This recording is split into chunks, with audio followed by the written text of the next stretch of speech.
at each other at the end of the brief encounter? The thing I was saying is when I saw that tonight, well, there's Monica at the front of the line again. Can you imagine? I mean, because they were all White House staff people, right? They were all people that worked on the campaign. So somebody's got to, like, elbow her way through to get down to the front of the line. I've got to be there. He knows me. I eat his relish. Excuse me. He's a personal friend of mine. All right, listen, Jerry Mathers is calling in, so we have to take a break so we can talk to Beaver Cleaver. Joel, glad that your relationship with Beth is working out. Guys, thanks for the introduction. You the man. You don't want to marry her, do you? You guys are the man. Do you want to marry her? On your show? Yeah. Well, if we get that far, I'll certainly consider that. Send us the nude pictures. Yeah, please. Yeah. And call us the next time you have sex with her. All righty. Because we can live vicariously through you, sir. Yeah, Oh, come on. You guys get it. Way to go. Yes, we do get it. But not from Beth. No. Okay, see you later. Take care. Bye-bye. Thank you. That's Joel calling in, and we will talk to Jerry Mathers right after this. The question is, was it a bad show? Is that why he's giving the money back? Well, let me ask Jerry Mathers that. Hey, Jerry? Yeah. Jerry Mathers, are you a fan of Jerry Seinfeld? Truly, no. Truly, no? Okay. Oh, good. Okay, But well, I'm from Iowa. Does that help? that's a good. Oh, see, that does help. Because he's giving him the money back from the concerts up there. No, we I'll want take the to. money. I'll take the money and run. How about that? We want to welcome to the show Jerry Mathers, Beaver Cleaver.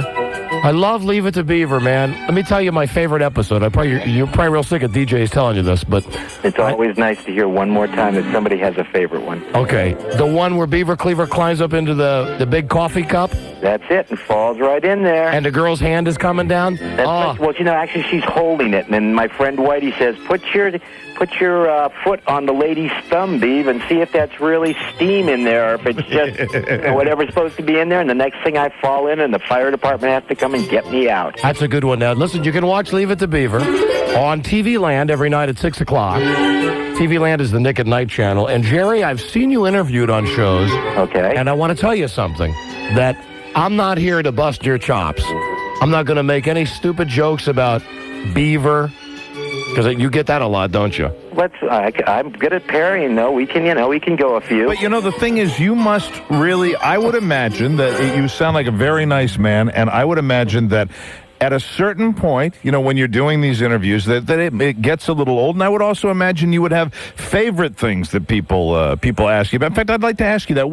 When you're doing one of these interviews, you've done a million of them, is there any line of questioning or any particular question or something you're asked about that you enjoy talking about? Because I'm sure a lot of this can be tedious, and I'd be curious to know what you like to talk about when you're doing these type of interviews. Well, you know what? I love the advance and the parrying of doing interviews, because you never know what questions you're going to be asked. One of the things I'm very, very proud of, and it's about the show, but it's actually one of the actors on the show, and that's the guy that played Eddie Haskell. His real name is Ken Osmond. Right. You say, okay, well, why would you be proud of him? First of all, he's probably one of the best actors on the show, because he is diametrically opposed to the character of Eddie Haskell. Mm-hmm. But this is why I like to talk to him about him, because when he finished Leave It to Beaver, he went out and he became a Los Angeles police officer. He was a chip, wasn't he? Wasn't he a highway patrolman? Well, it wasn't highway. He was Los Angeles. Chips is highway patrol. He was a Los Angeles police officer. All right, okay. Spent 18 years on the force. He was in a part of L.A. that I wouldn't even walk around in during the daytime. He was there from 10 till 3 at night. And I'd say to him, Ken, you've been on the department 5 years. You've been on 10 years. You could transfer out. He kept telling me, this is a job that somebody has to do. This is my community. Eddie Haskell, a man of integrity. No, Ken Osmond, a man of integrity. Ken Osmond, a man of integrity. You know what made a good cop? Lumpy Rutherford. He was shot in the line of duty, and Was he really? They asked him if he wanted to go now to a desk job, and he said, no, I'm a motorcycle police officer. Wow. You don't want to put me on my motorcycle, retire me. So after 18 years, he was retired. And he's a very, very good friend of mine, but he's a police hero. It's on reruns now, but Top Cops, he had an entire episode about when he was shot in his police. Really? I didn't know that. So he is the kind of guy I like to talk about. What about Lumpy Rutherford? What's he doing? He is actually very funny. If you asked him what he does, he'd say, well, I do a lot of things, but I put people's money in the sewer. Do you think Larry Mondello would have Wait a been? minute, but do you know why he puts people's money in the sewer? Why? Why, Jerry? Because he's one of the leading stocks and bond salesmen in the United States. When the Chicago sewer system did their $3 billion project, he was the lead salesman. So he finances that, right? Finances it, and he goes out and sells it. He's a very, very bright person. So that's the second guy that's associated with the show that's not still in show business. You know what? A lot of us got out. I, myself, and... let me ask you I'll about... go back in it, though. Let me ask you about the sabbatical. I was reading your press release. Okay. And I read here that in your mind, there was nothing more you could accomplish during the 20th century.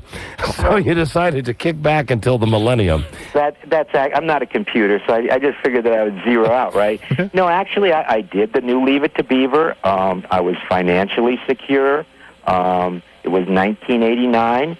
And I really didn't have to work ever again in my life. Were you financially secure based on your stint as the original Beaver? I mean, did you Mike, make the only Beaver. The only Beaver, yes, the original Beaver. Well, I don't know. I mean, I was a self-made millionaire by the time I was 13.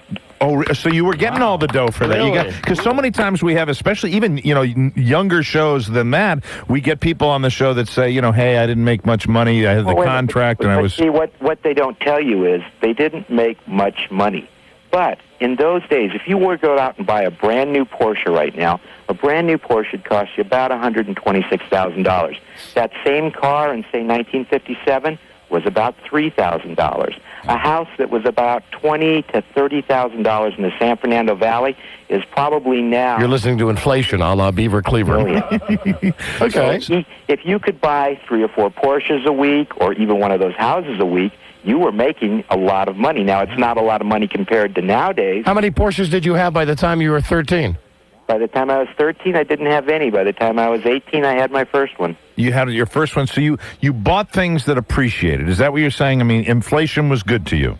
No, I'm saying that money was worth a lot more then. The inflation is... So when you talk to these people and they say, well, I didn't make much money, and they tell you how much they made, at that time you could buy a cup of coffee for a nickel. So you must have big Go plans. and try to any place to buy a cup of coffee for a nickel today. We ought to. I feel like we're on on MSNBC here. Yeah, we should be talking about the financial news network. Parry a little bit. I'm just playing with you.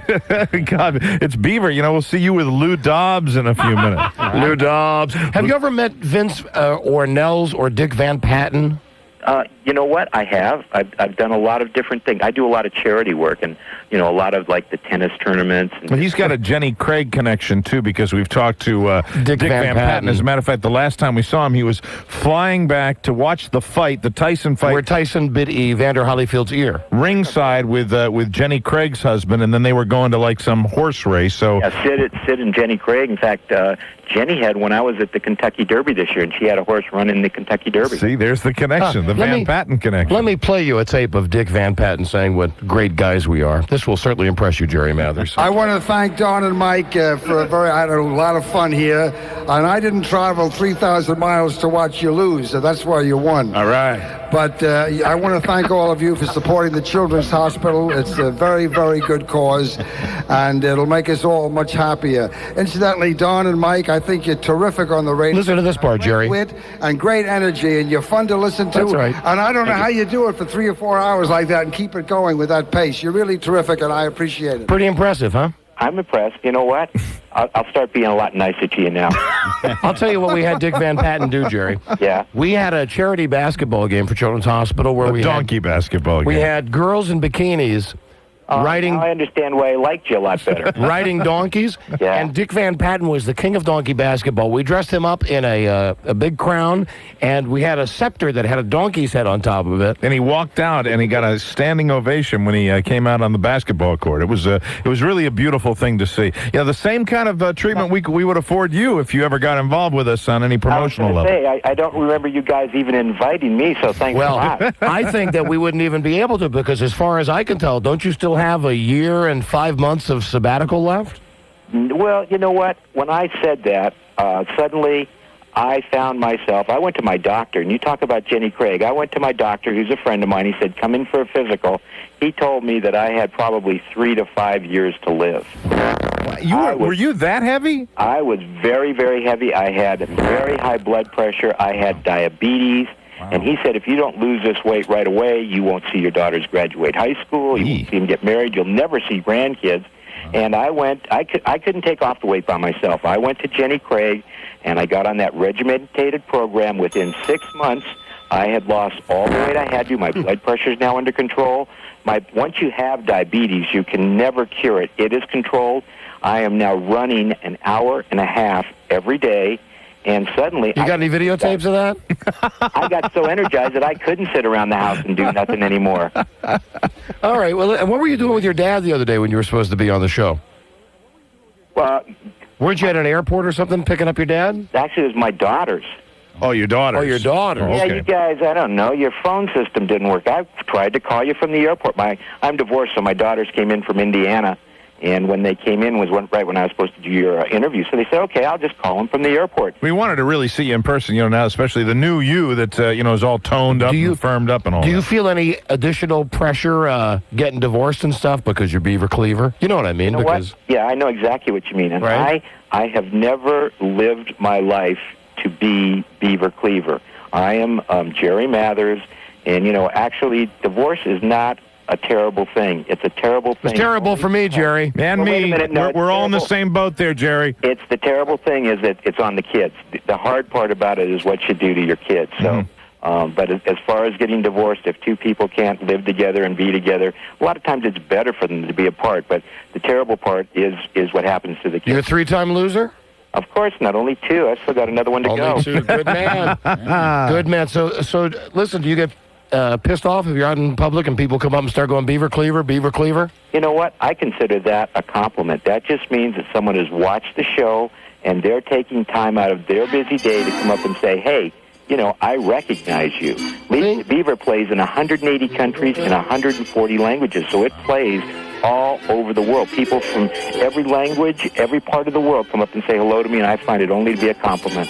That's the best way to look at it. That's a great attitude. Wise move. See, I decided when I saw you, I think I saw you on the Today Show, and then I also saw you on the Craig Kilborn Show. Okay. On the Daily Show. Right. And I thought on the Daily Show, he's just trying to bust your balls and trying to get you to do a bunch of beaver jokes. Right. Yeah. So I came in, I said to Mike, I said, you know what? I'm not going to put Jerry Mathers through that because he's the beaver, man. Yeah, and you sound like a nice guy, and nothing you've said here has changed our minds. You seem to be pretty grounded and pretty happy with your life the way it is Let me right just now. play you Wait a one. minute, though, but I have missed a few things. Mm-hmm. Donkey basketball. Yeah. Yeah, well, that 2,000 mark, well, you said that doesn't matter anyway, but, really, think about this, Jerry.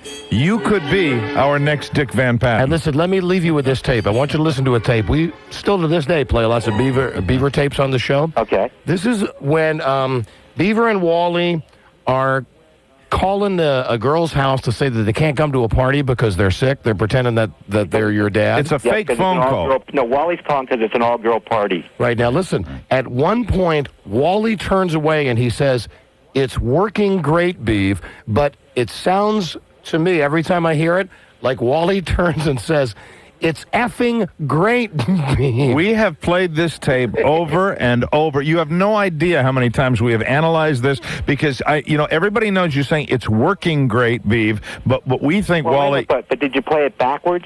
No, just bear with us. Listen to it one time. I don't know what it said backwards, but go ahead, I'll listen. All right, now you tell me if it sounds to you like he's saying it's effing great or it's working great. Okay, here's Beaver and Wally. I'm ready. Hello, Linda.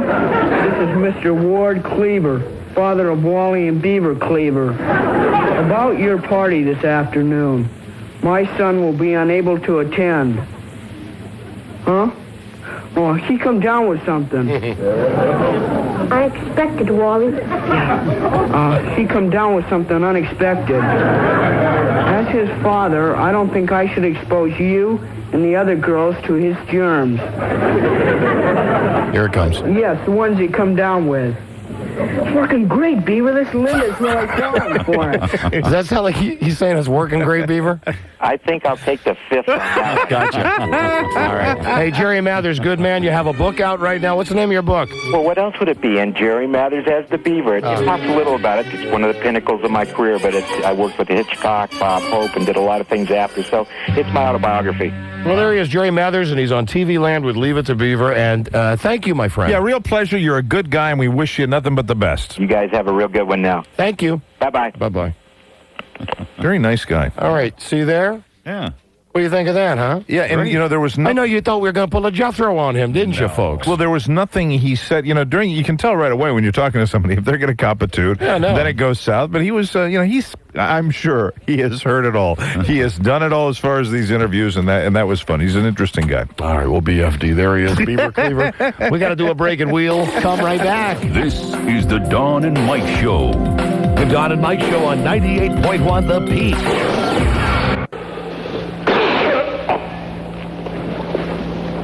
Damn it. Where are we going? Come on, Eleanor Mayor. Where are we going? No. Come on. Aren't that... We're going up here. Listen, goddammit. Come here. Yes, sir. You can't do that. You can't bring me out here with a mayor and a congressman. It sure beats a pickaxe in the gonads. The Don and Mike Show. All right, well, the news I'm talking about, Mr. Gentleman's Relish here. Tomorrow on the show, we announce our brand new free money contest. Oh, boy! All the details tomorrow when we sign on the show. And in the month of August, two big Las Vegas-style shows. Yeah. We'll be announcing the first dates this week. And also today is the first day of trying to get Dennis Murphy laid week, and we have not heard a word from Dennis. Moo moo, coo. How you doing? How you doing? It's Let's Try to Get Dennis Murphy Laid Week, only on the Don and Mike Show. It's not going to happen unless he calls in. Broyhill, is there an update? Yeah, Dennis did call in. He's not starting his vacation until tomorrow. Oh, so he's still in the warehouse tying up some loose ends. He's doing push-ups and sit-ups. Get ready. Okay. So he'll be ready tomorrow on location tomorrow?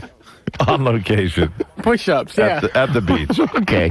Right. Maybe I'll have time to send him a big straw hat. Yeah. Cuckoo, how you doing? Okay, so I guess we'll start Get Dennis Laid Week tomorrow on the show. Good. Now, this past weekend, big party in the Hamptons. Right. We're not going to have time to do our nipple and anus thing today. We'll do that maybe on tomorrow's episode. And the mail's still coming in for Vic. And Yes. Did you get a look at the mailbag from over the weekend? Yes. And the number one name that people are signing stuff up for is Lance Homo. Lance Homo, yes, Lance Homo getting a ton of mail. Yeah. He loves the mail people send him. Hold on. Cuckoo. Cuckoo, how you doing? How you doing? Moo moo, coo. How you doing? He loves that. He loves that. Dennis, more evidence that you are a major effing star. Do it again, Dennis As Murphy. a God, no, like, you as a God. Moo moo, coo. How you doing? You love that, don't you, Dennis? Hey, you can't call it goob. Dude. So listen, Dennis Murphy. Yeah, do you want to call from somewhere special tomorrow? Yes, what we'd like you to do is pick out a central spot on the boardwalk or somewhere where you're easily accessible. You want to go on a boardwalk or the secrets or what? How about you start out on the Ocean City, Maryland boardwalk? Okay, I'll do that. Okay, and then call us tomorrow and give us a location, and we'll see if we can help you out. Moo moo, coo. How you doing? And the emphasis is on try. Try to get you laid. And you got all your beachwear ready to go? You got lots of cute, clever shorts? Actually, I have my Hawaiian shorts. I have my Anheuser-Busch baseball cap. Handsome. And my sunglasses. Hey, I'm looking good. All right. Hell, I'd sleep with you, Dennis. You sound so good. Yeah, right, Don. All right, call us tomorrow. Okay. All right, cuckoo. Have a pleasant night. Cuckoo, moo, how you doing? No, it's cuckoo. Oh, yeah. Don't tell the master how to do it. Okay, cuckoo. Goodbye, Dennis. Bye. All right, now listen.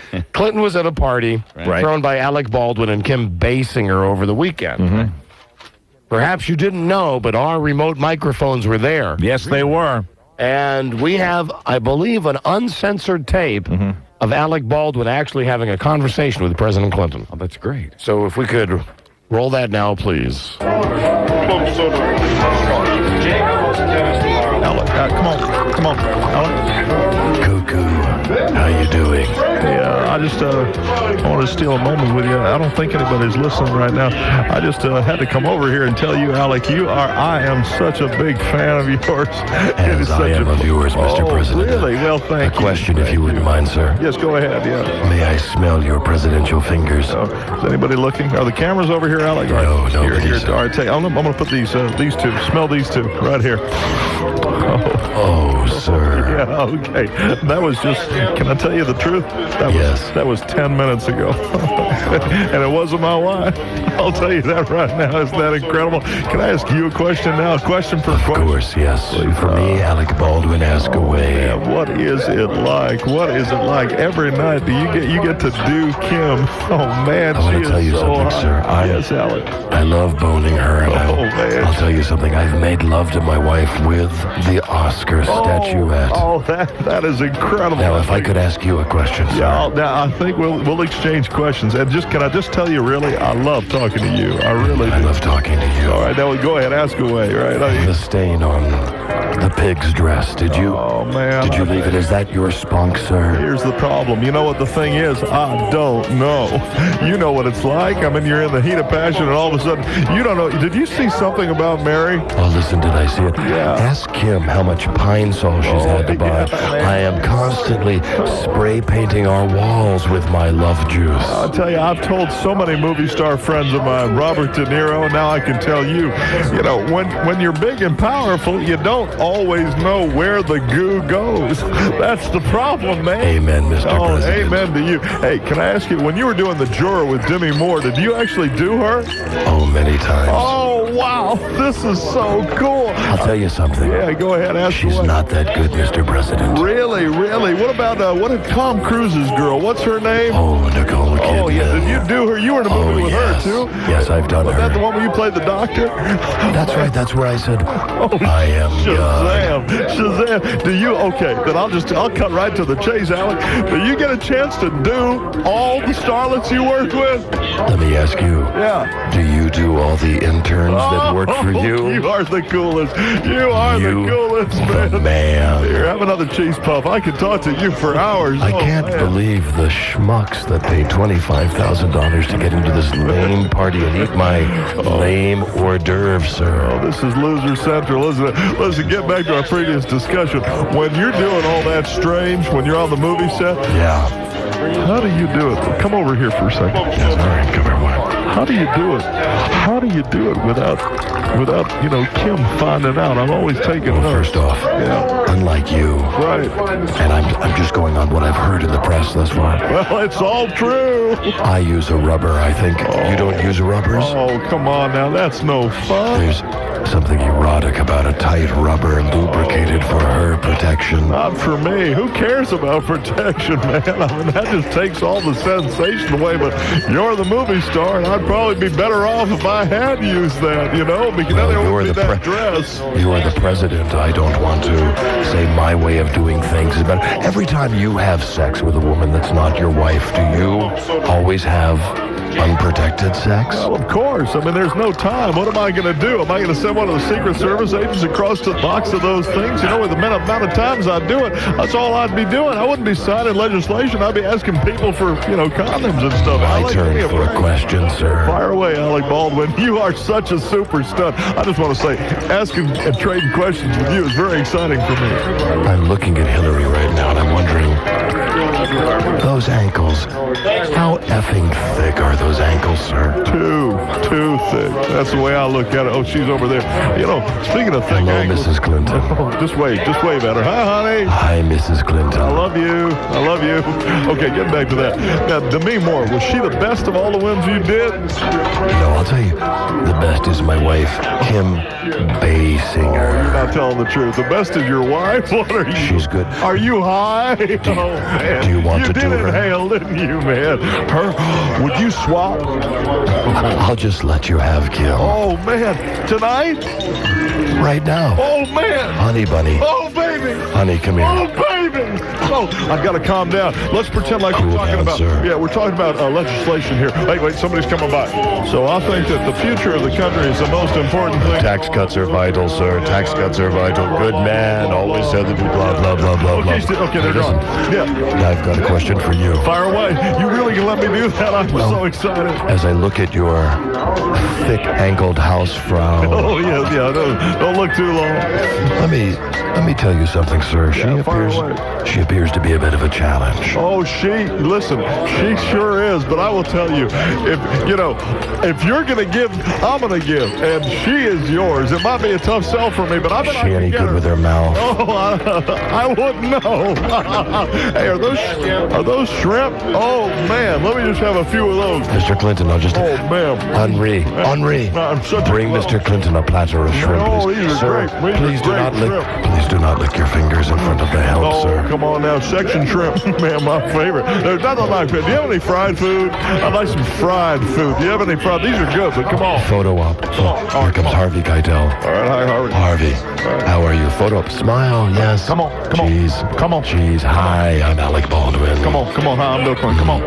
Hey, Mr. President. Okay, all right, see you later. Yeah, thank you. Mr. President, hold on a second. When do I get to have sex with her? I smell another woman has just entered the room. Who's that? Who's over there? Who is it? Is that Shoshana Lowenstein? It is. Oh, man. Check Look at out the can. the rack on her. Oh, man, that's a balcony. You could do Shakespeare I from. would do her with Jerry Seinfeld's penis. Oh, man, so would I. Oh, can you introduce me to her, too? She can't be more than 22. Wow, what a great party. Is this the way it is all the time in the Hamptons? I'm a Hollywood actor. Let me ask you, sir, if I could be so bold. You can ask anything because you're going to let me do it with you-know-who. Oh, man, this is great. No mercy. Fantastic. What were you thinking with that pig when you let her go down on you? What were you thinking, sir? What the hell do you think I was thinking? I was thinking, come on, let's get this over with. That's what I kept saying. It was no play talk, no love talk. I can tell you exactly how it went. It went me looking down at her going, come on. Thank you. All right, get out of here now. I didn't know anything about a dress, for God's sake. I got her a mug and a T-shirt from one of my Russian trips, and then bingo, It was a big reward thing. I didn't know it would come back and blow up in my face like it blew up in her face. Blew up in her face, sir. You're a cool guy. You're a cool guy. How do you get that grease back look? I might try that when I'm out of office. It's not hair grease. Have you seen There's Something About Mary? Oh, man, that's not hair gel. That's a cool movie. You're the coolest, Alec Baldwin. You're the coolest. Let me call Kim over. Kim. Hey, baby. Kim, come here. I just said baby. I can't believe I did that so loud. She'll meet you back in the bedroom. Oh, my God. You're the greatest. Listen, anytime you want to sleep in the bedroom, the Lincoln one, you come down. It's Katie bar the door. We'll get some great fried food, too. Let me ask you one more question. Yeah, go ahead. That Al Gore, is he retarded or what? You're funny, too. A gorgeous wife, great shrimp at the party, and funny, too. Can I tell you something? Oh, come on. I hate freaking photographers. Hey, can I tell you something, man? Yes. I love you, man. I'll be back in about 10 minutes after I do your walk. I love you, sir. May I smell your fingers afterwards? You sure can. You're the greatest. Good man. You the man. Have a great party, man. You the man. I'll see you later. Goodbye, President. Thanks, Jim. Excuse me. Too many shrimp for the chief executive. Oh, my God. What died over here? Oh, bye, Alec. I love you, man. I love you, sir. All right, come on, Jim. Come on. Go F my wife. Come on. Oscar. Oh, there you go. Oscar.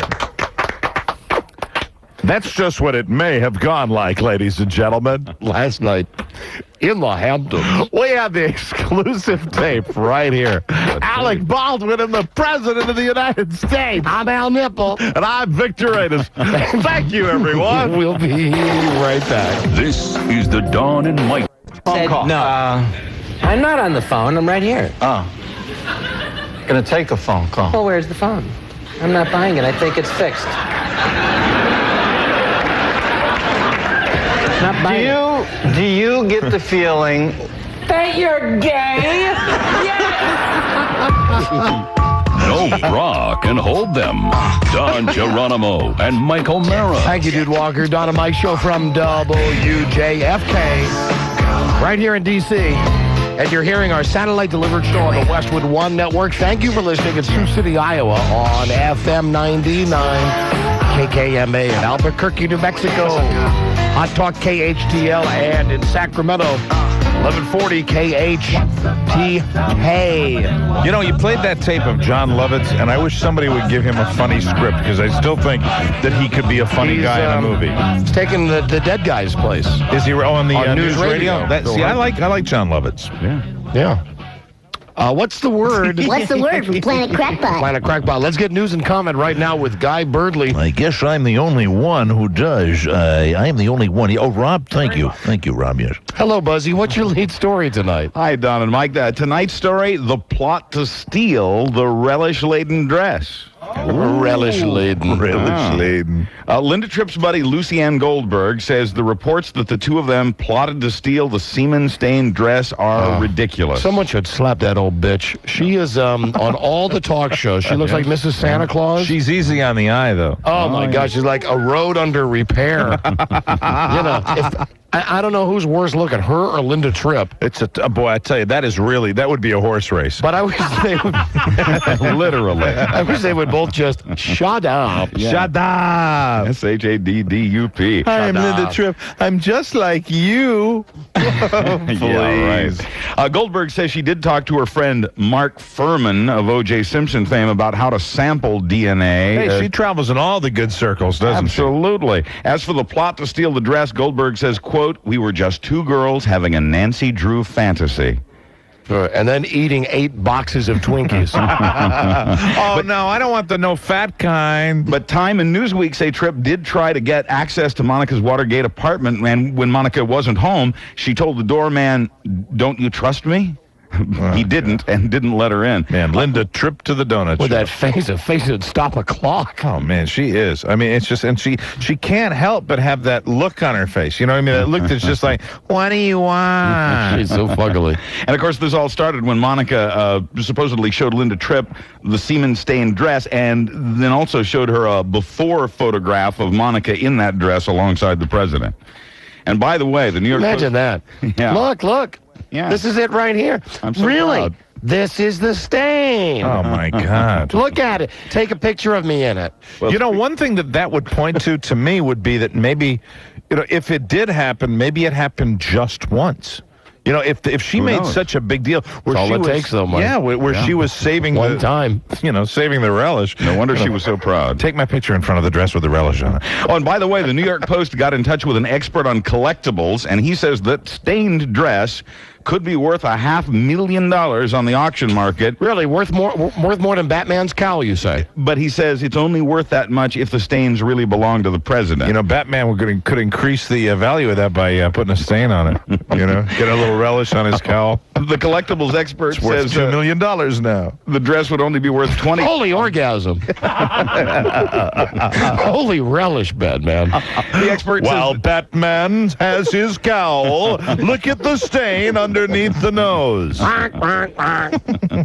Well, this expert says this dress, which he says would be worth $500,000 if the stain were real, would only be worth $20,000 if the dress story turns out to just be a smear campaign. Those are his words. I'm just telling you what the man said. Really? Those are his words, Buzz? Yeah, But you're reading them, Buzz. Yeah, yes, I am. And you were talking about earlier, briefly, the ABC News unearthing a video that shows Monica Lewinsky swooning as she showered with attention from President Clinton. Right. In the video, That's showered with attention, right? Not as she's showering. Just showered with attention in the video. Okay. As far as we know, there are no videos of the other thing. In this video, taken in October '96, months after Monica was transferred out of the White House, President's back's to the camera. You'll see this on the news tonight. They're still running it. Monica's wearing Christ, has been on all weekend on all the channels. a cleavage-bearing outfit, and the president puts his arm around her, gives her a squeeze. She smiles, and you notice in the video he doesn't give that sort of attention to any of the other women around. Of course not. ABC. They're not blowing him. ABC says it dug up the tape after seeing on the picture of Time magazine this week the Listen, president. a girl blows you, you give her your time, right? That's the least you can Say, do. hey, that girl blew me. I better say hi to her. The Republicans, Come here, Monica. Hi, how are you? How are you? All right. I want to leave now. And the Republicans and the Democrats have joined together to urge the president to come clean and apologize for the whole Monica Lewinsky business. A new survey by Time magazine shows that 69% of us... 69, yeah, funny that should come up. Think the investigation should end if the president admits to the affair and says he's sorry. Yeah, and I think that they ought to do. I really do, because I think that would be great. Ain't gonna happen. No, he's not gonna do it. No way. The White House says he's gonna stick to his story. And I think a lot of people say that it would be okay if he did that, but then if he did come out and admit it, then you might have a bit of a backlash. Yeah, it could work either way, actually. The experts disagree. Not to be confused with backwash, which is something I guess Monica's very very knowledgeable with. Take my picture with the dress. As we heard from the tape earlier, the president was in the Hamptons. Hey, listen, this whole thing is so wacky. This is why foreign countries are laughing at us, Buzz. Absolutely. In fact, one foreigner I read was We're talking about Clinton's goo. Take my picture. There's a spot right here. You see that? Right there. Uh-huh. One foreigner was saying most of the porn films produced in the world come from the United States, and we're all worried about whether the president had an affair with this girl. Mm-hmm. That strikes Europeans as very odd. And I know, leave it to you to get the porn angle on that, on what they think. Thank you. Well, tell them at least we don't have kings and queens and stuff. Yeah, well, there's that. Right? I think it's the French, Don, primarily. That the French, Mike. Yeah, as long as I can remember. The French have been armpits. Yeah. No. The females, I mean. As you heard on the tape earlier, the president was in the Hamptons to do some fundraising over the weekend. The party hosted by Alec Baldwin and Kim Basinger. Right. But the president spent his nights at Steven Spielberg's house, which has added fuel to the theory that Clinton will go to work for Spielberg's DreamWorks studio once his White House days are over. And what is he going to do? I'm going to draw animated cartoons. Adult cartoons. What can he possibly do? I can do the one that I'm writing now, Fritz the Cat 2. Hootie and the Blowfish provided the music. Tom Hanks and wife Rita Wilson were there. They were there. Of course they were there. Along with Bobby De Niro and Martha Stewart. Was Ted Danson and Mary Steenbridge in there? Were they there? Probably, but I haven't seen their names in print, so I can't swear to that. But where was the salty pickle? Bob Babs. Yeah, where's Barbra Streisand and her boy toy? Still honeymooning with James Beep Beep Brolin. And God, the whole world's going crazy, Buzz. Yes, it is. Jesus Christ, what is wrong with everybody? You'll like this nugget, though. True to form, during the motorcade in the Hamptons on Saturday, the presidential limo only stopped one time. Oh, motorcade. That was when leggy supermodel Christy Brinkley popped out of her house to wave. Then the motorcade stopped. That is so funny. Stop the car.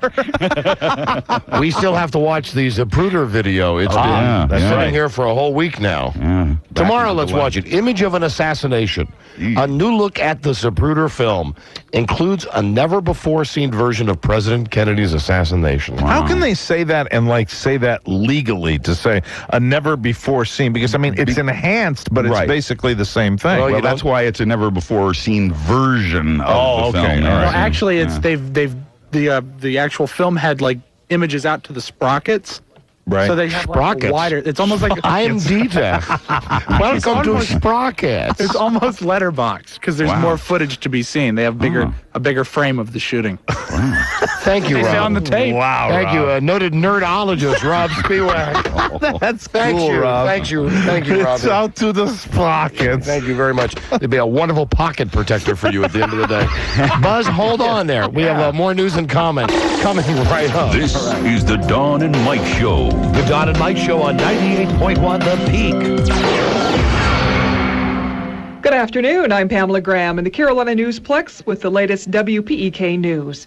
Republican Senate hopeful Bob Inglis is criticizing Senator Ernest Hollings for his vote on tax legislation last week.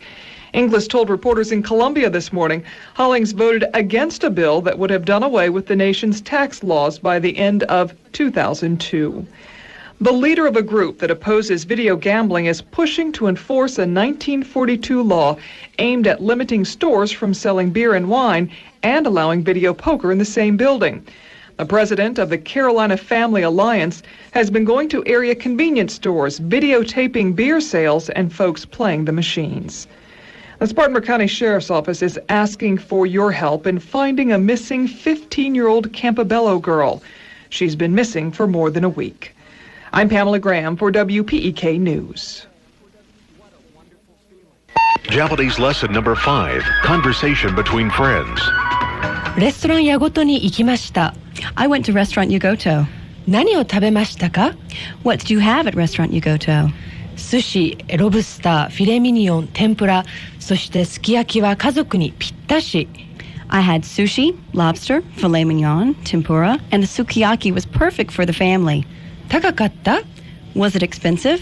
いいえ、すごく安かった。 No, it was really very reasonable. レストランやごとは誰でも行けるの？ Can anyone go to Restaurant Yugoto? もちろん、グリーンビルで10年近く最高のレストランよ。 Of course, it's been the premier Japanese restaurant in Greenville for close to 10 years. 行こう。 Let's go. Behind the mall, behind the wall, Japanese restaurant Yogoto, open Monday through Saturday at 6 p.m. 500 Congaree Road, 288-8471. Framing Plus is hosting a special See the Light Gallery Night August 8th from 4 till 8 to introduce paintings by renowned artist Thomas Kincaid, known internationally as the Painter of Light. Framing Plus has just acquired the collection and invites you to this exciting premiere. If you already own a Kincaid, you may bring it for an appraisal and take the opportunity to expand your own valuable collection. A Kincaid in your home or office is an expression of refinement and quality, as well as an investment. Come see why Kincaid is called the Painter of Light. Come see the light on Gallery Night and view this prestigious collection. Please call to RSVP this special invitation from Framing Plus, 458-8713, or drop in. Framing Plus is at Maxwell Point near the Winn-Dixie at Woodruff Road and Highway 14. Framing Plus proudly introduces the works of Thomas Kincaid to the upstate, Saturday, August 8th from 4 till 8. Don't miss this opportunity to visit Framing Plus and come see the light. Refreshments will be served. Call now, 458-8713. This is the G-Man. Join me weekdays from 1 to 3 p.m. for the G. Gordon Liddy Show on 98.1 The Peak, WPEK. I'll take your calls, review the news from the nation's and sometimes the world's leading papers, and enlighten you with my views. It's part debate, part conversation, part adventure, part anecdote, and all G-Man. The G. Gordon Liddy Show, weekday afternoons from 1 to 3 on 98.1 The Peak, WPEK, News, Talk, and Sports on FM. More talk. That's why you're here, isn't it? 98.1 The Peak, WPEK. Hello, this is Bill Atkins from Mcgee Heating and Air Conditioning. Now, the way I see it, you got 3 choices when it comes to air conditioning your house. 1, you could just leave it out and keep the windows and doors shut all summer so the neighbors wouldn't know. 2, you can install one of them jackleg units that runs your power bill crazy. What I call a 2-sweater unit. You sweat all month long and then you sweat the first of the month trying to figure out how to pay the light bill. 3rd, you can call my man Mcgee, the no-sweat man, and get one of them trained air conditioning units. Mcgee will install it like it's supposed to be, making sure the ducts are all done right and keeping your whole house plenty cool, and it'll be mighty easy on your pocketbook when the power company comes a-calling. Mcgee Heating and Air Conditioning, no-sweat man. He's in both Hartwell and Anderson. Mcgee Heating and Air Conditioning. Remember, it's hard to stop a train. At Toyota of Greenville Used Cars, we want you to think of us first when considering purchasing a used car or truck. If it's selection you're looking for, we keep a large number of late model imports with low miles ranging from $10,000 to $17,000. You can select from Toyota, Hondas, Nissans, and Mazdas. If you prefer a domestic, we have in stock one of the upstate's largest selection of late model Fords, Chevys, and GMs, starting as low as $59.95. Our 25-plus years in the upstate has allowed Toyota of Greenville Used Cars to establish some of the strongest banking relationships in the upstate. So you'll find that Toyota of Greenville Used Cars offers many types of special finance programs, whether you have perfect credit or not so perfect credit. Toyota of Greenville Used Cars, the right choice, and we should be your first choice if you're considering purchasing a used car or truck. Toyota of Greenville Used Cars on the Motor Mile. Center Stage presents the South Carolina premiere of a new musical tribute to Patsy Cline entitled A Closer Walk with Patsy Cline by Dean Reagan and starring Kimberly Patrick in the title role. This is a limited run beginning Tuesday, July 28th and running through July 31st and again August 4th through August 8th. That's A Closer Walk with Patsy Cline for a limited run at Center Stage, South Carolina. For reservations and ticket information, call the theater at 233-6733. That's 233-6733. All of the news worth talking about. You'll hear it on 98.1 The Peak. WPEK. News, talk, and sports on FM. This is the Dawn and Mike Show. Now, back to the Dawn and Mike Show on 98.1 The Peak. Well, I have a microphone and you don't. So you will listen to every damn word I have to say! Moo moo, coo coo. How you doing? It's Let's Try to Get Dennis Murphy Laid Week. Only on the Dawn and Mike Show. Thank you, Dude Walker. Back to news and comment now from his fallacious bedroom studio. Yeah. Here is Buzz Burbank. Buzz, what's next? Hey, we were speaking of films. Let's talk about tops of the box office this past weekend. Saving Private Ryan was #1 again for the second straight week. Pulled in another $23 million, bringing the gross so far to $73 million. How did Shaving Ryan's Privates? Well, it didn't make the official top 10, but I hear ticket sales were brisk. Shaving Ryan's Privates. My mouth broke. The Parent Trap opened in second place at legit theaters. Something About Mary actually moved up a notch this week. After 2 weeks in fourth place this weekend, it was the third most popular movie, and ticket sales still are not falling off on this movie. I say the whole Clinton goo thing helps that movie. Probably. The more Gentleman's Relish is in the news, the more people realize that this is the movie that has Ben Stiller with Gentleman's Relish hanging from his ear. Yeah, it's a goo summer. Things will never be the same. And Cameron Diaz with Gentleman's Relish in her hair. Funniest, probably one of the funniest scenes in the movie, and that movie has a lot of funny scenes in it. Yeah. Samuel Jackson's The Negotiator opened fourth. Ever After was fifth, tied with Mask of Zorro. Hey, where did that stupid South Park movie finish? Basketball. I don't think it... I'm going to have to look. I don't have that information. Didn't even make the top 5, right? I mean, it definitely didn't make the top 5. I know I've got it here somewhere. Check under your pillow. Yeah, all right. Here we go. Is your wife home from work yet? Maybe she can help you. Yeah, she is. No, here it is. Yeah, no, it didn't make the top 10. What's for dinner tonight? Chicken. Cooked in the oven. Baked chicken. Chicken. As opposed to chicken... cooked in a pan or, over an open fire. You don't sound nearly as excited as you did when you were having spaghetti and meatballs. Well, that was a special night. In many, many ways. Go, Buzz. I mean, I know you're here, but how long till we can see you again? I don't know. Soon. I'm going to be seeing the doctor soon, and I hope to find out from him. Soon and for the rest of your life. Yeah. A week from today, I'll see the doctor. So I miss seeing you. I miss the eye contact, Buzz. Yeah, I know, and I miss seeing you guys, but I'm just glad that, we can talk. I miss the knowing looks. The glances, the winks, the nods. I miss the disgusted looks that Buzz would give us when we get on a tangent that he didn't find was quite right. I miss the smell of you, Buzz. Me like, hey, Daddy, look at me. The dog is full of hormones and no relish yet, though. Hello, honey. Hi, Sugie. I'm almost home. Well, there's a good question. Has there been any Gentleman's Relish from young Max? No. You know what? I don't know that he's old enough to procreate yet. I think that they can get fixed before they can have children. How sad. So we're going to cut off the tap before he even squirts out his first bit of Gentleman's Relish. Always a tragedy as far as I'm concerned. I mean, you have to do it, I suppose, and Bob Barker says you do, but it's always a tragedy to me when you're basically eliminating that dog's privates. Right. Well, let's do it, and let's get rid of his Private Ryans here. And you know what else? Right on this show. Just to be graphic, I have never seen his actual insides. I've seen him do the motions, but with Clink. What do you mean you haven't seen his insides? His insides of what? I've never noticed with Clink, sometimes he's just sitting there in the sun and Pinky? Are you talking about Pinky? Yeah. His penis? Really? Well, I mean, the dog, it's the grossest. I think it's the grossest thing in the world when you see a dog's pinky. Right. It's foul. I've seen some movies that have some pinkies in them.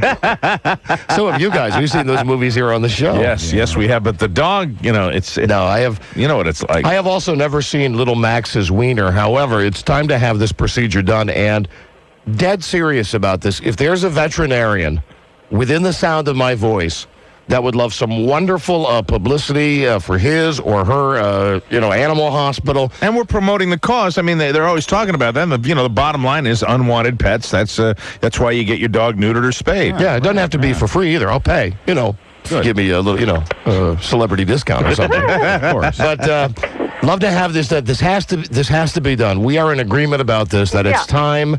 And, it's something that I think I could share with everybody listening to the show. Right. If there's a vet out there that would like to come down, attempt to sterilize a portion of our studio here, we'll bring Max in, and you can put him under, and then, snip, snip. And then perhaps, as the ultimate sacrifice, I can give his little dog balls away on the air. I think that would be wonderful. And, you could put him in a little, a little jar, a little mason jar. Yeah. Out to the fans. Yeah, get them right out of the fans. Bag those balls and get them to the fans. Fill it full of formaldehyde or something like that, and maybe thicken it up a little bit so it has a lava lamp, look to it. There they go. Ooh, they're going over the ocean. So we're together on that, right? Well, I don't know. I might be jumping off this bandwagon because, he's my baby. He's my midlife. Honey, it's got to be done. Listen, it's got to be done. And this week and next week, he's being trained to the electric fence, and I can't have all these bad things happen to him. Right, what did I tell you? Earlier today? Would be training him for the electric fence and neutered all in the same week. What did I tell you before?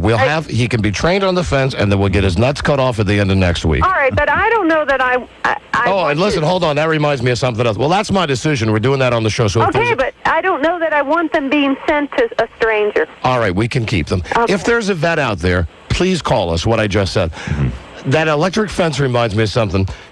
You are like Lucy Ricardo sometimes, the way that you bug me with your crazy ideas for the show. What? Here's the big bit. My wife, she normally is a real good wife, real supportive, and doesn't bug my ass a lot about the show, except when naked girls are on. But every once in a while, she gets an idea for a bit.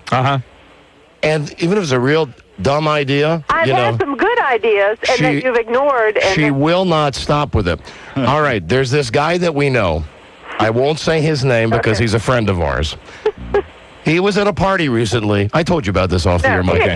When he would have parties at his own house, I think, know. Well, listen, he and his friends got drunk. Oh, yeah, you told me about what they did is they would put on the electric fence collar. Yeah. That you give to your dogs, and then these guys were so drunk they would run through the electric fence and shock themselves, right? Oh, God. So now this has been my wife's great idea. And I mean, like, she says this to me like 20 times. Why don't you get your listeners to put on the electric fence, to put on the collar and run through the electric fence? Okay, right? First of all, you turn down the power real low, and it would hurt no more than the slap off, I don't think. Well, honey, what's the hook on that? Unless it's like naked girls doing it, but even then. Well, they'd have to, they could get a key to pay the rent or, or something. Be quiet with that silly idea. You don't get the same sound effect, too, of the slap off. Yeah, right. You get a sound when they ran through that fence, I think. Honey. And just the idea, it just is an idea that makes everybody laugh. It made my dad laugh. I mean, it makes all ages, when you tell them that... Your dad's the perfect test balloon for this show. All ages love that idea. All right. Now that you've said it, somebody else will do it, but that's your decision. All right, I'm going to pass on that. Would like the vet to call in. Oh, here's another dog question I had for you. Our third dog, Brandy, I'm very, very sick. Right. We've decided that she is senile, and Frida was going to take her to the vet today to get her what I think you referred to as some anti-senility pills. Oh, really? Is she repeating her barks? Oh, she's the worst. She barks needlessly, and she barks senselessly. I mean, there's no point to her barking. Scratches herself in the exact same spot, and then 2 minutes later scratches the exact same spot again. I'm very, very sick. There she is. So what did the vet say? So the vet, I didn't talk to the vet because she has an appointment tomorrow. But the woman, the vet assistant, told me that senility is common. That could very well be that, and plus she doesn't feel good because of her muscle joints, and so they were recommending the medicine for that. But I said, okay, yeah, but aside from that, what can we give her to make her shut up? Right. So the barking is demonstrating that she's senile. to you? Because, I mean, at least with a human, you can tell if a human is sent out by what they say. But with a dog... She barks to go out when the door is open. When you say, go in, go out. Yeah, we got killer flies in our house now all the time because the back door has to constantly be left open so the stupid dogs can go outside. But Brandy is so out of it that she will sit in front of the open door. The other dogs will be outside. She can see them. The door's open. She'll bark until you come down and say, look, doofus, the door is open. Come on. Then she finally motors outside, and then she's out there for 2 seconds. She barks to come back in. Oh, I'd like to shoot that dog. So I really would. Very, very sick. You love that dog. Oh, I love it very much, Mike. I really like to shoot her right between the eyes. So somebody's going to get medication. It's either us or her. So listen, of course I'm being facetious. I wouldn't ever kill my dog. No, I know you wouldn't. And especially not now. This is the last thing that I wanted to discuss with you today, honey. What, my boo-boo? You are crazy like Linda McCartney also. Why? Listen to this. Here's another big theory my wife gave me over the weekend. I'll be glad when Bart gets back on Friday so we can go back to having the life we used to where we didn't have to discuss things all the time. Separate but equal. Right. Frankly, in the last 3 weeks, I've learned way too much about you. Here's what she says to me the other day, another great revelation. Right. We're driving down the road, and I say, what do you want for dinner? She says, I don't know. I said, how about we'll get some chicken, barbecue chicken. She says, no. I don't want to eat chicken. I say, why? Well, we were on the Eastern Shore where all the chicken I saw a truck today that had a bunch of chickens on it. And they all look so sad. And I said, what? Oh, God. I said, will you shut up with that? We love chicken. Chickens are made to be eaten by humans. They couldn't even stand up in their cages. And I would rather eat a fish, because the fish... All right, I said, that's humane. You put a hook in a fish mouth, then you leave it hanging outside of the water, and you make it choke because, they can't breathe air, right? Yeah, no, but I don't mind that the... What do you do to a chicken? Cut its head off, and then right away you got a tasty fillet. Absolutely. And what about, beef? Think about those cows that give up their lives, too. No, I don't mind them giving up their lives. I just don't want them to live their life in misery. Listen, I'll be glad when Bart gets back. You need your focus back. Since they live their life... You are all over the road. Since they live their life in misery, that means that, when their life is over, it's kind of a blessing. Yeah, but their lives are full of all the... No, now you're asking way too much, Mike, because their lives, their bodies are full of these hormones that are just misery and... F the chickens. I want to eat every chicken. F them. All right, but if I go to my past... Chicken effers. If I go to my past life regression and find out... What? Oh, okay. And then if I find out I was a chicken, now we're talking about the other goofy thing where she's got to go be Shirley MacLaine and she's got to go be put under a trance to find out her past lives. You're going to tape that, right? Yeah. Oh, yeah, they tape it for you because I don't think you'd remember because you're hypnotized. All right, honey. All right, Boo-Boo, and Bart called me on the car phone. Yes. And, he was going to have that field trip in the area, so that we could have traveled to see him. Yes. And he respectfully disinvited us because we'd embarrass him. Cool. All right. All right, I love you. All right, I love you. See you later. All right, goodbye. Cool. Yeah. Hey, listen. Hey, He's becoming a little man. I know how it is. That's the age. Even though I'm so much cooler than my dad ever was. But I understand it. Sure. I dig it. Hello. I'm glad when he gets back, though. Give my wife some focus. Less time to think about chickens, less time to think about electric fence bits for the show. And the hormones are responsible for all those women you saw on the beach this past weekend. The boobs. That's what's doing it. That was one listener's theory. The boobs. Someone else said it's because they're all drinking cow milk. Yeah, which also has, loaded with hormones. Yeah. Hello? Hello. Hey, Donna Mike Show. Yeah, I understand one of you wants to get your dog neutered in the studio. That's me. It's not very septic. It's not very sterile. I thought we talked to a vet a long time ago who said they could put down the right kind of mats where they would be able to maintain a sterile environment for the procedure. Oh, well, if you've already talked to a vet, then that would be okay. But my own personal opinion, are you a vet? Are you a vet? I'm a registered veterinary technician. That's not a vet. No, that's like talking to the girl that squirts water in your mouth. When really you want to talk to the dentist. Sure. The girls that squirt water in your mouth, they're the ones that'll say, that tooth has to come out. I'd take it out if I were you. And then the dentist comes in and says, looks good to me. Hello, Don Mike Show. I was wrong. Okay. Hello, Don Mike. Hello. Yeah, hello. Baldy. How you doing, buddy? Doing great, Baldy. Hey, this is Rich in California. Listen out in KTK. Thank you. Hey, I got a little trick to do with Max's leftovers. What, with his nuts? Yeah, with the sack. Okay, why? What? Well, and we do this with buck deer. Take around a 12-ounce soda can and wrap the sack around it and tape it off, and it dries like that. And then you trim it off flat and line it with tin foil, and then it's an ashtray. Great arts and crafts. Oh, wow. Right. Boy, that's quite a conversation piece, I would imagine. Great Super Bowl party. Can you put nuts in it? Can you actually? That would be if you made a nut dish. Dip. Yeah, I mean, that would be better than an ashtray. You actually put the tin foil in, and then you put cashews in there. In the whole dog to get that much for a nut bowl. All right, come on. Goodbye. Goodbye. Hello, Don and Mike show. A nut brown bowl. Hello. Don and Mike show. Hello there. Bueno Busto, it's Mike with Name That TV Icon. All right, Mike, very quickly, please. All right, here we go. Very quickly, we're up against some real pressure today. Okay. We're going to try to play all of the 3 o'clock commercials today by 5 o'clock. Very good. Yeah. That's real pressure, baby. Yeah, right. Okay, here we go. Yeah, right, Baldy. I want the kids in bed by night. I want the dog fed, the yard watered, and the gate locked. And get a note to the milkman. No more cheese. Oh, man, wait, I know that. Wait, hold on. Drawing a blank. Wait, I want to think about this one for a second. Can we hear it again? Absolutely. I want the kids in bed by night. I want the dog fed, the yard watered, and the gate locked. And get a note to the milkman. No more cheese. You got me. Who is it? Lloyd Bridges. Mike. Very good, Mike. Man. You're the man, Mike. I'm good at this game. I'm good. It had that right towards the end. It had that Lloyd Bridges feel to it. Mm-hmm. All right, here we go. Okay, another one. I was reading a survey today because there were no magazines around. I said, does anybody have a survey? Oh, man. Boy.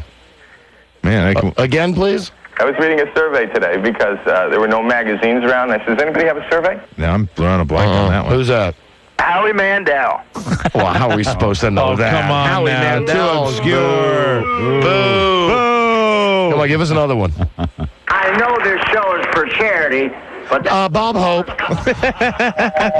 Bob Hope, I want to tell you. I want to tell you. I know he's trying for charity a while. I'm trying to contain an outbreak. Hank Hill.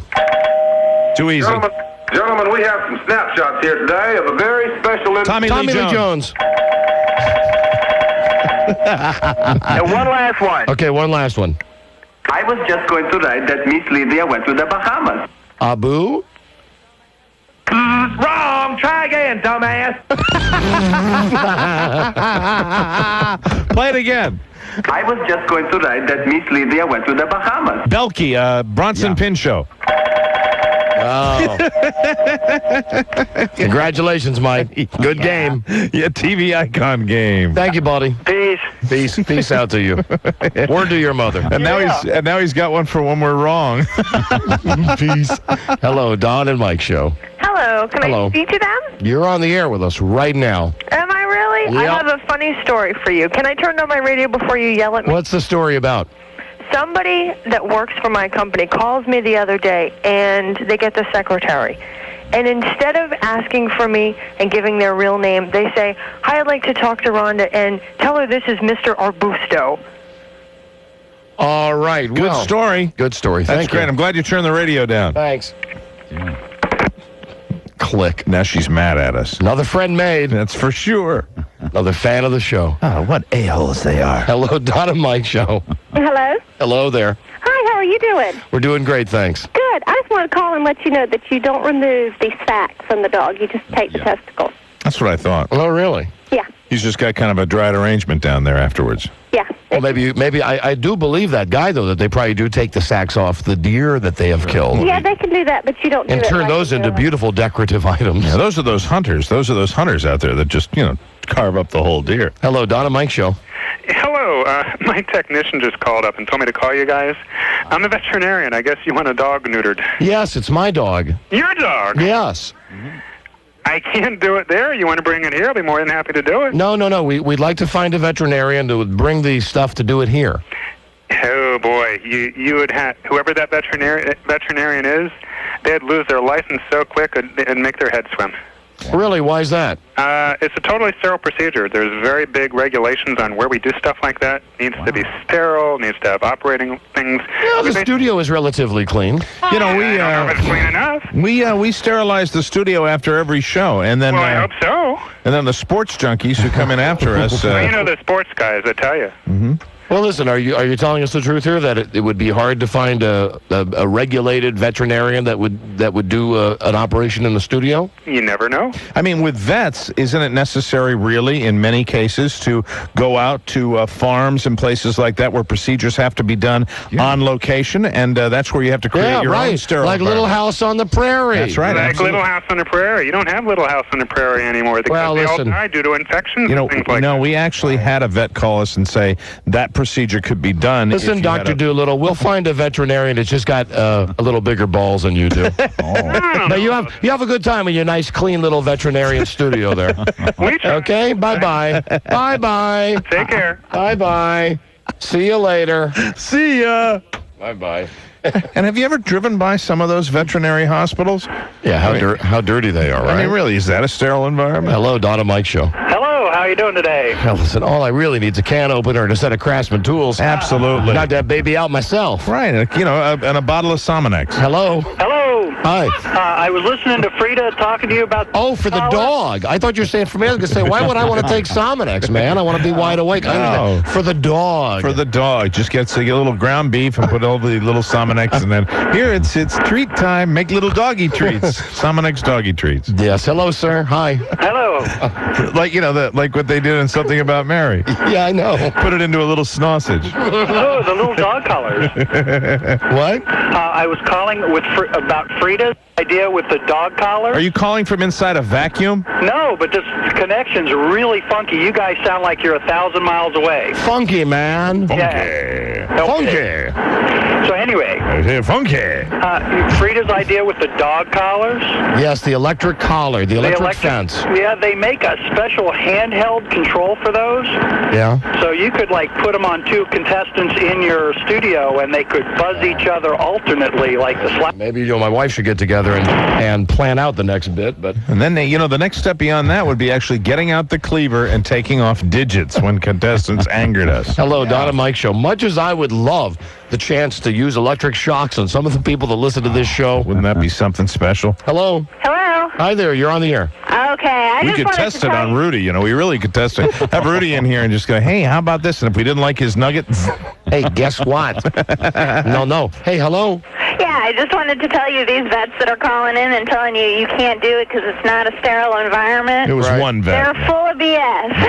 Right. Because when we do cattle and we do horses, sure, you can do them out in the middle of the field, and it's not a sterile environment. We shave them off and cut them out. I don't think that was a vet. I frankly don't think that was a real 100% vet. It was a wannabe vet. I think it was one of those yuppie vets, so you need to find a real vet. All right, thank you. Good luck. Bye-bye. Bye-bye. Bye. Cuckoo, Moo, how you doing? Hello?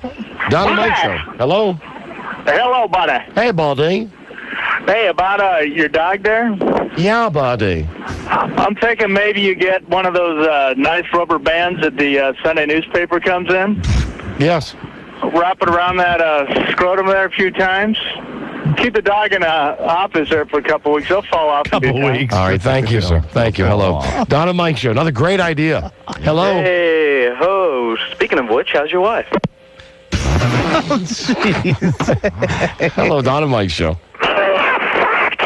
Hey, ho. Listen, I'm flattered some of you guys think my wife's a hoe. Hey, ho. That's very flattering. She's a beautiful woman. Yes, she is. She could charge for it. Hell, she charges me. 17 years this Friday. You leave money on the dresser, actually, don't you? Hello. I misrules, you lousy bastards. What?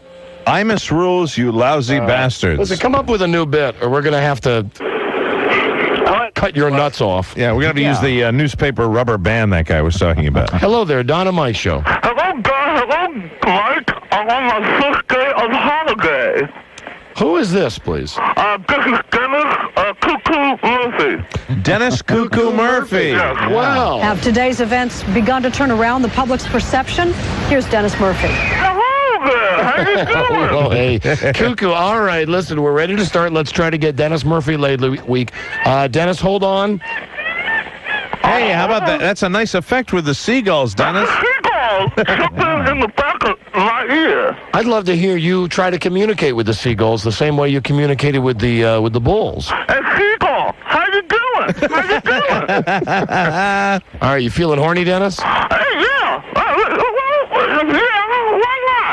I would like to have some companionship. Perpetually horny at the beach. Okay, hold on, Dennis. Are you horny, Don? Pardon, am I horny? Yeah. Yes. Are you horny, Mike? Of course, always, Dennis. I just wish I was down at the beach with you. All right. We're all horny. Hold on a second. Okay, please. I'll hold for you. You're the sweatiest. Actually, it's nice, cool, and not humid here. Not humid. Well, it would be 10 below zero, and you would still be sweating. Well, you're right, Mike. All right, hold on there. Hold on there. There he is, Dennis Murphy. Have today's events begun to turn around the public's perception? Right. Here's Dennis Murphy. There he was, and we'll talk to him in a second. Hi, Don and Mike Show. Nope, we really got to do a commercial set. Hello? Yeah, can I talk to Don and Mike? How old are you? 13. No, I'm sorry. 5 more years, young man. 5 more years you can call the show. Don't call till you got hair down there. I already got hair down there. All right, I'm sure you do. I do. Come over there and show you. No, that's all right. Oh, you little brat. We'll pass. Lewis isn't working today. We'll be right back. Oh, Lewis. Thanks for reminding me. Yes. Brainstorm about Lewis. Listen, let's do a commercial set, and we'll come right back today. You know, I was enjoying my little ginger fantasy right up until you brought that Just for Men out there. Then I was like, and Broyhill now has written on the computer screen, she has agreed to talk about Gilligan's Island. Well, see, that changes everything right there. If she what are we going to ask her anyway? How'd she get to be so hot? See, I mean, this is very, very simple. We had this discussion years ago about Ginger and Marianne, and right. you are. People fall into 2 separate categories. Either would do Ginger or do Marianne. Absolutely, right. and the I think that I'd be excited to have Marianne on the show too. Sure, but Ginger, me too. Maybe she could bring us some pot, like she used to bring Gilligan. Right? She was implicated in the Gilligan gets pot through the mail thing. Her name came up. Yeah. All right, so listen, she's coming on the show today. Very quickly, I have a thought about Lewis. And I swear to God, I'm serious about this. Do you find me, Lewis, annoying? Yes. Yeah. All right, I'm watching the Today Show. Craig Coleman.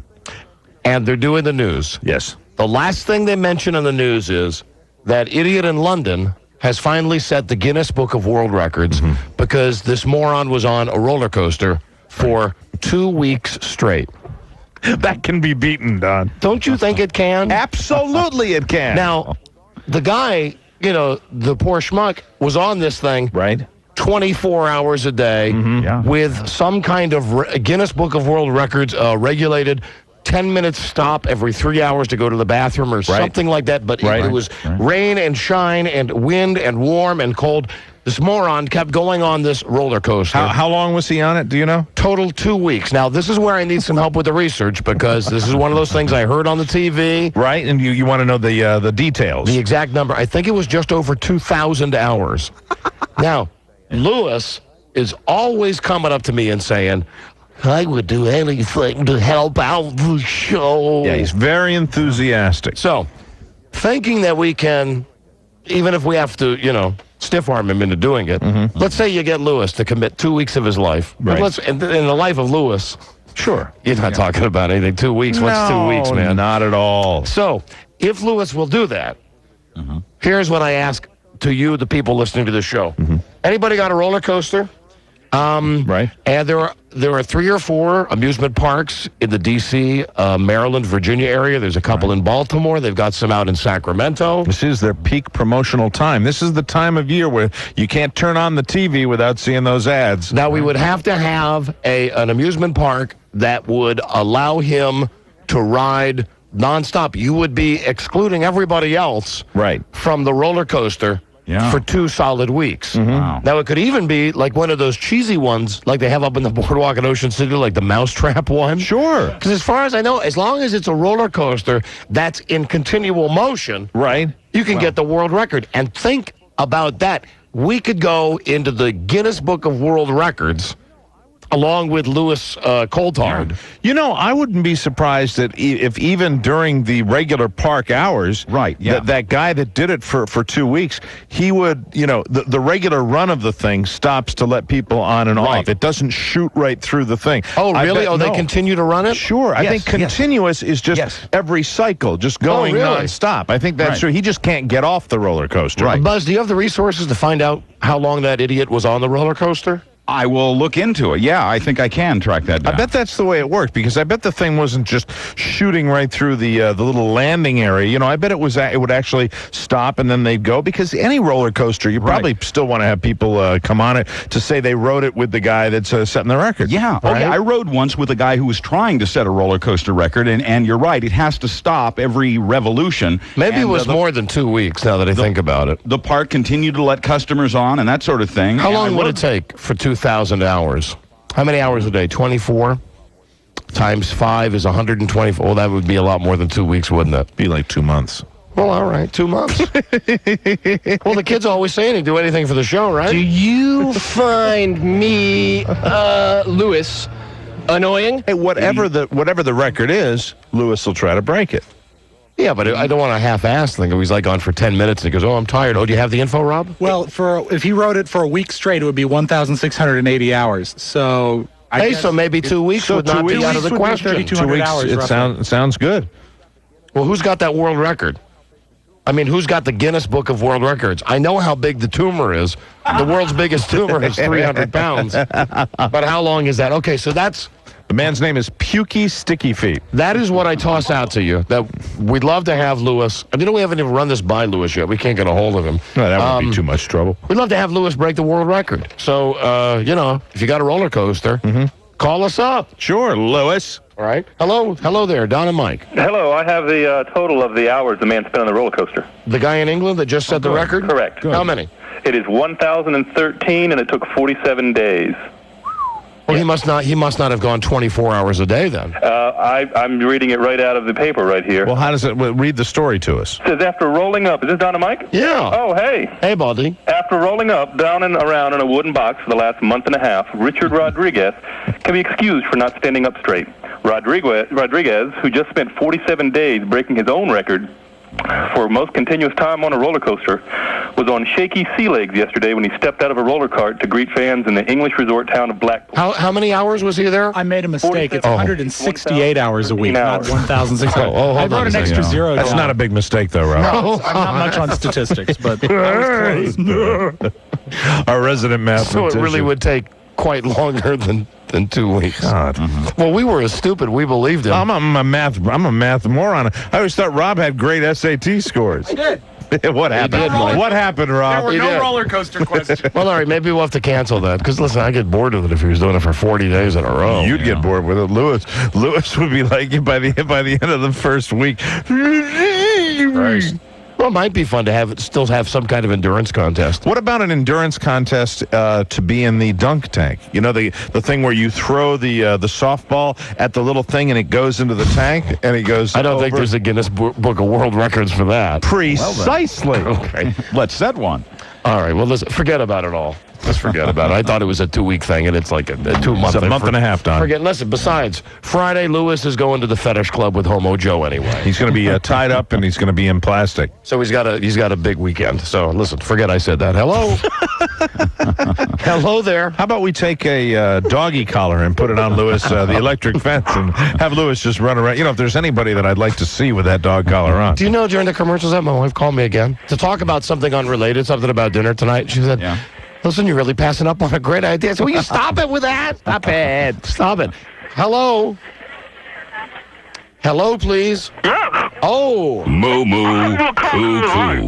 How you doing? No need to listen. Let's try to get Dennis Murphy laid week. Only on the Don and Mike Show. Hello, Dennis. Hi. Hi. Hi, I'm here on the boardwalk. Nice sunny, no clouds in the sky. You sounded distracted there, Dennis. What were you looking at? Well, actually, I was looking at a couple of women walking by. Couple of women walking by. Yes. I was telling everybody that I had noticed an abundance of breasticles this weekend when I was at the beach. Yeah, I've seen a couple of them. So you're up at the beach, you're on vacation, wearing your Budweiser hat? Actually, I'm I'm wearing an Ocean Drugs hat. Ocean Drugs? Yeah, it's on the corner of 22nd Street. But they could give me a free hat. I bet it's a handsome hat. Yeah, it is. What It's did a white hat with a blue bill. Did they give you the hat so you would mention them on the show? Why not? Then I can get a couple of Cokes from them for free. Oh, so they gave you a couple of soda pops and a hat, and you just gave them a few $100s worth of advertising. Sophisticated. I'm sorry, Don. That's okay. Listen, how did that deal come down? Did they approach you, or did you approach them on that? Actually, I met them last September at the Ken Date event, and remember I was supposed to go on a date with 10 women? He's a networker, that Dennis Murphy is, isn't only he? 2 women showed up. Don't they have a lot? They have the homemade T-shirts down there, right, where you can go in and get anything on a T-shirt. Yes. Dennis ought to have a T-shirt made up. Dennis Murphy, Major Effing Star. Well, I'll work on it, Mike. Thank you, All right, Dennis. thank you, Dennis. No, but I'm on the corner of I'm in between. Dennis, hey, Dennis. Boy, slow down, Dennis. Dennis, slow down. Take a few deep breaths. You sound like you're really worked up. Okay.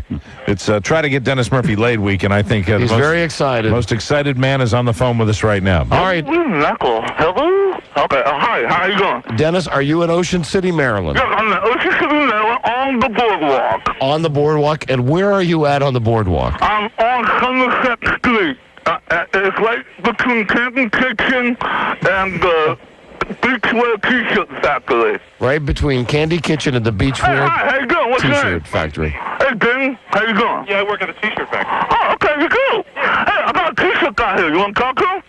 No, why would I want to talk to him? Oh, you want a T-shirt? No, you want a T-shirt made up that says Dennis Murphy, Major Effing Star. And on the back, it would say, "Please, would you please sleep with me?" Yeah. Okay, I can have that put on. Was the guy in the T-shirt store listening to the store, listening to the show? Or? Listen to the show in the store. Ask him if they're going to make you a T-shirt. Huh? Ask him if they're going to make you a T-shirt. Hey, could you make me a T-shirt, Dennis Murphy, Major Effing Star? Could you do that? Hold on a second. Okay, he's going to check with his manager.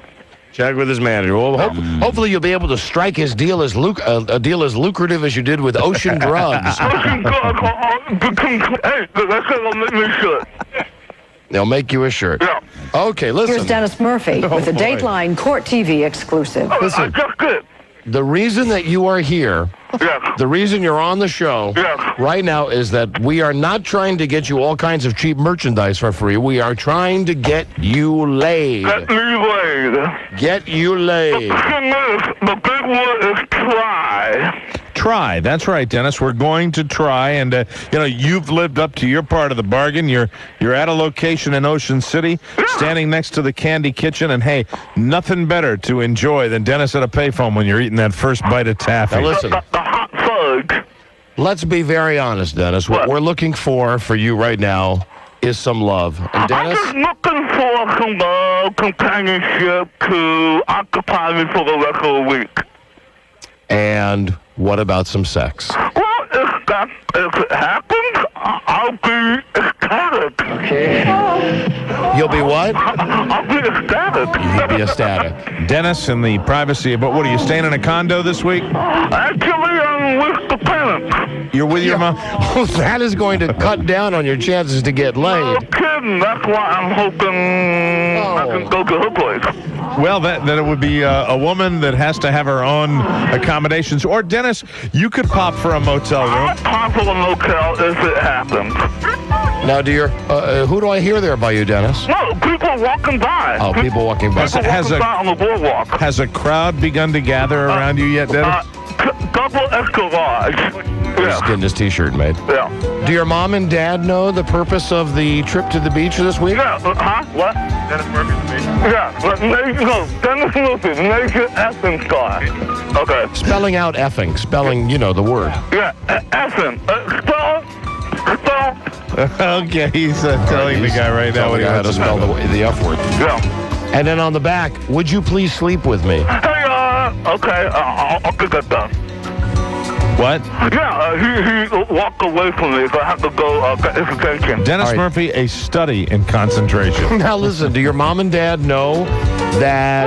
My dad knows, and the thing is, if they listen, then listen. If not, it's better. Has your dad gotten over the Viagra experiment? Well, actually, I think he has, but, it's still... How about the running with the bulls? Subject. Was there any bitterness left over after the running of the bulls? Actually, no. He was happy that I ran with the bulls. Right. He was happy. Look at him. He's Dennis Murphy. He's a world traveler, for goodness sakes. World-class showman, too. I'm in the middle of Ocean City. Woo. Listen, ladies, this is the closest you're going to get to Wayne Newton. He's on the boardwalk now. He's, as you can tell, a super entertainer. I'll tell you this, a good friend, and I've heard by reputation, hell of a lover. Absolutely. It's a blue. I'm a schizophrenic, and so am I. Hey. Hey, buddy. Hey, Baldy. I just want to say something to Dennis Murphy. I think that he's not going to get laid unless he goes out with a gay man. You must not be a regular listener of the show. It was a couple of years ago that we had a theory that perhaps Dennis was simply unlucky with women, and we actually sent him out with some gay guys that listened to the show, and they took him out to a gay bar, and Dennis is not homo. Yeah, while he enjoyed the evening, he didn't feel that he had homosexual tendencies. He didn't really feel like he wanted to sleep with either of his hosts that evening. Seamus was one of the guys' names, right? That's right, Seamus, I believe. Seamus. That was, Seamus homo. And they took Seamus homo. And they took him to the whole nightlife scene, and he didn't really dig it. Well, I still think he's gay. Outstanding receivables, but we still needed help. And BB&T came in here and just talked with us and said, well, we can do it this way. We'll set up a loan for 3 years. You can pay that, and we'll still give you another line of credit. And it was wonderful. Suddenly, everything I was worried about was okay. BB&T has helped us to sleep at night, and that's what we needed. And big-time star Tina Louise. Tina Louise! Hi. How are you? Excellent, and yourself? Just fine. Thank you for waiting while we played our commercials. That's okay. Now I'm reading something from Marina. Is that your publicist? That is the advertising firm that's handling Just for Men hair color. Right, and now. I'm a spokeswoman for them for romance awareness. Right. It says, as discussed, we require that Don and Mike initiate the interview with a mention of Tina's current projects. So, Just for Men. Yes. That's one of the projects. Yes. And then your song, your record, it's Time for Tina. Right. Time for Tina. There she is, everybody. All right. All right, then she's also got a cameo in an upcoming film called Welcome to Whoop Whoop. Welcome to Whoop Whoop. And she's written a children's book. No, it's the name of the film that Stefan Elliott has directed from Australia. So what the film is Welcome to Whoop Whoop? Yeah, the film is Welcome to Whoop Whoop. And what's the children's book's name? Well, the children's book is something that I'm working on. As you know, a Sunday, a book about my own childhood was published at the end of '97, is in the bookstore now, about my own childhood. It's autobiographical, written in the form of a diary, a child's diary. When do we get to talk about Ginger? You are one. And let me tell you that the book I'm working on is as a result of my volunteering in the New York public school system, which I've been doing since 1995. Imagine that. You're some kid in school, and you look up, and there's Ginger from Gilligan's Island coming in. Man, wouldn't that be cool? I'm sure you don't wear the outfits anymore. Are you still? No, but the children, yes, they recognize me, and I must say that even the ones that didn't need help would want to be tutored by me. Damn, you know what? Way to go. That's the right and attitude. You probably want to be tutored by me, too. Oh, I do. Oh, yeah. Here we go. Yes, Mommy, I do. You still have... You have a damn sexy voice, Tina. How do you... Listen, you still look as good as you used to? Absolutely. I work out 6 times a week. Hey, that's what I like to hear. That's all that needs to be said. That's right. Are you aware how many young boys... Listen, I don't want to ask any stupid questions about Gilligan's Island. Who cares about that? But are you aware of how many young men like myself... were reared by you on Gilligan's Island? I mean, how many... really, you were the first I Real know the term- hottie. I mean, I don't want to say sex object, but when I say it, I mean you were the first object of curiosity, of interest, when we saw Ginger on that show, Mommy and Daddy would let the kids watch Ginger because it was on this very safe family show. Right. But there you were, and man, oh man. Right. It was a neat way to do it. Yeah, baby. That must have been, I mean, you've lived with that all your life. Is that difficult? No. I mean, it has its moments, but certainly I have a lot of friends as a result, and I just keep, moving along in my own directions, walking to the beat of my own drummer, and those who follow. You still a redhead? What I'm really doing. Are you still a redhead? I am. Are you married? But I like medium brown men, and that can be gotten. Oh, no. You're going to go right into the Just for Men plug. I promise, I promise, Tina, we'll let you plug your Just for Men. We want to talk about Tina Louise. Absolutely. Are you married? No, I'm looking for a medium brown-haired man. Medium brown-haired man. With a good sense of humor who can make me laugh. How'd you get wrangled into selling Just for Men? Well, it was as simple as going to a literary luncheon. They have these First Friday literary luncheons with, different writers. Oh, yeah, we go all the time. In New York City. Oh, look. Oh, hold on. New York City! I just found a picture of her. Oh. Actually, Frank McCourt goes to it on occasion when he's not on his book tour writing his next book. Hey, hold on, Tina. And I met somebody there. We've just seen a... Hold on. Did you say hold on? Yeah, we're looking at your publicity We've photo. just seen your current photo. May I hold the photo, please? The black leather jacket? Mommy, yes, we have... When was that photo taken, long Tina? hair? Oh, that was taken, I guess, last year. Oh, my God. 6 days a week. My God, you look better than you looked on Gilligan's Island. Thank you. Yummy. How old are you? Can I ask 29. How old? 29. Oh, come on. Come on, really. Let me see the picture. No. Come on, let me see the picture. Let me see the picture If back. you don't believe it, come and see. Oh, wow. Oh, wouldn't I love to? So, how long do you spend in the gym when you're in there? An hour. An hour a day, 6 days? In the gym, and whatever time it takes to get undressed, get there, walk back. But I put in an hour of Oh, work. would I love to be that gym locker. And I work the upper I'd love to be the bench the you upper sit part on. one day and the lower part the next, but I always do my sit-ups. You always do your sit-ups, so Always you get do a my nice... sit-ups, and I try to do my push-ups. So you get a nice, taut, tight tummy? I'm telling you, I'm in good shape. Oh, man, that's great. I think, speaking for all your fans, I want to say, Tina, thank you for doing that. Yeah, round of applause. Amen. Oh, I don't want to let anybody down. There you go. Oh, you haven't. You're not letting us down, that's for sure. I tell you what, I look at this picture, I half expect you to look like Mrs. Howell. Look at her. Look at how beautiful she is. Hey, have you seen that commercial? You think I look like Mrs. Howell? No, I said that's when I didn't know what to expect because I haven't seen you. Oh. What's that commercial they're running now? It's a Navy or something store, and they've got that Mrs. Howell wannabe that's just terrible. Oh, that bitch with the big Harry Carey glasses. Yes, it's awful. What do you think of that? I think it sucks. Yeah, there you go. Outspoken, too. She works out 6 days a week, and she's outspoken. She's looking for a medium brown-haired man. So With a sense of humor. What do you got, young boyfriend? Well, they do have to be a few years younger than me to keep up with me, that's for sure. Mm-hmm. But, no, I don't have any boyfriend. No boyfriend. What do you do for fun? For fun? Mm-hmm. Yeah. I work out, I go to the museum, I read, I spend time with my daughter and my friends. Do you go dancing? And if somebody asks, I go out, I go to the theater, I go to the movies. How you feel about married guys? Done that, been there.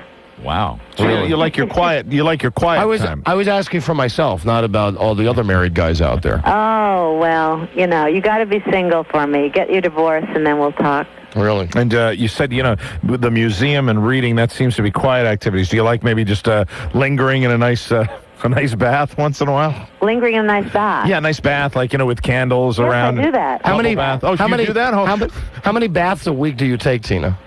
Not many, because because I've got too much to do. But occasionally, maybe once every couple of weeks, you'll luxuriate in a nice bubble bath? I will. I think that's a good idea. Yeah. I bet the married guy that you were involved with wasn't as sweet as me. Oh, Jesus. I mean that. Look at this picture. That is great. I wish it was signed. I wish we had a signed picture. I'm going to sign it. I'm going to do that thing where I'll write with my left hand and try to make it look like a girl's handwriting. And sign something really provocative to us? Hey, all right, here's one Gilligan's Island question. Skipper ever hit on you? No. I like Jim Backus was the best. Yeah. Jimmy was so sophisticatedly funny. Jimmy B. So you're saying you liked him the best. Would that mean of all the cast members that, either... Oh, absolutely. He was funny and he was rich. All right, listen. Perfect for me. I've had meetings with 2 people from Gilligan's Island besides yourself. I'll tell you how they went. Once was like 15 years ago. My wife and I, when I used to live in Los Angeles, went to Alan Hale's restaurant. Uh-huh. It was right off La Cienega Boulevard. Uh-huh. And he was in there one night.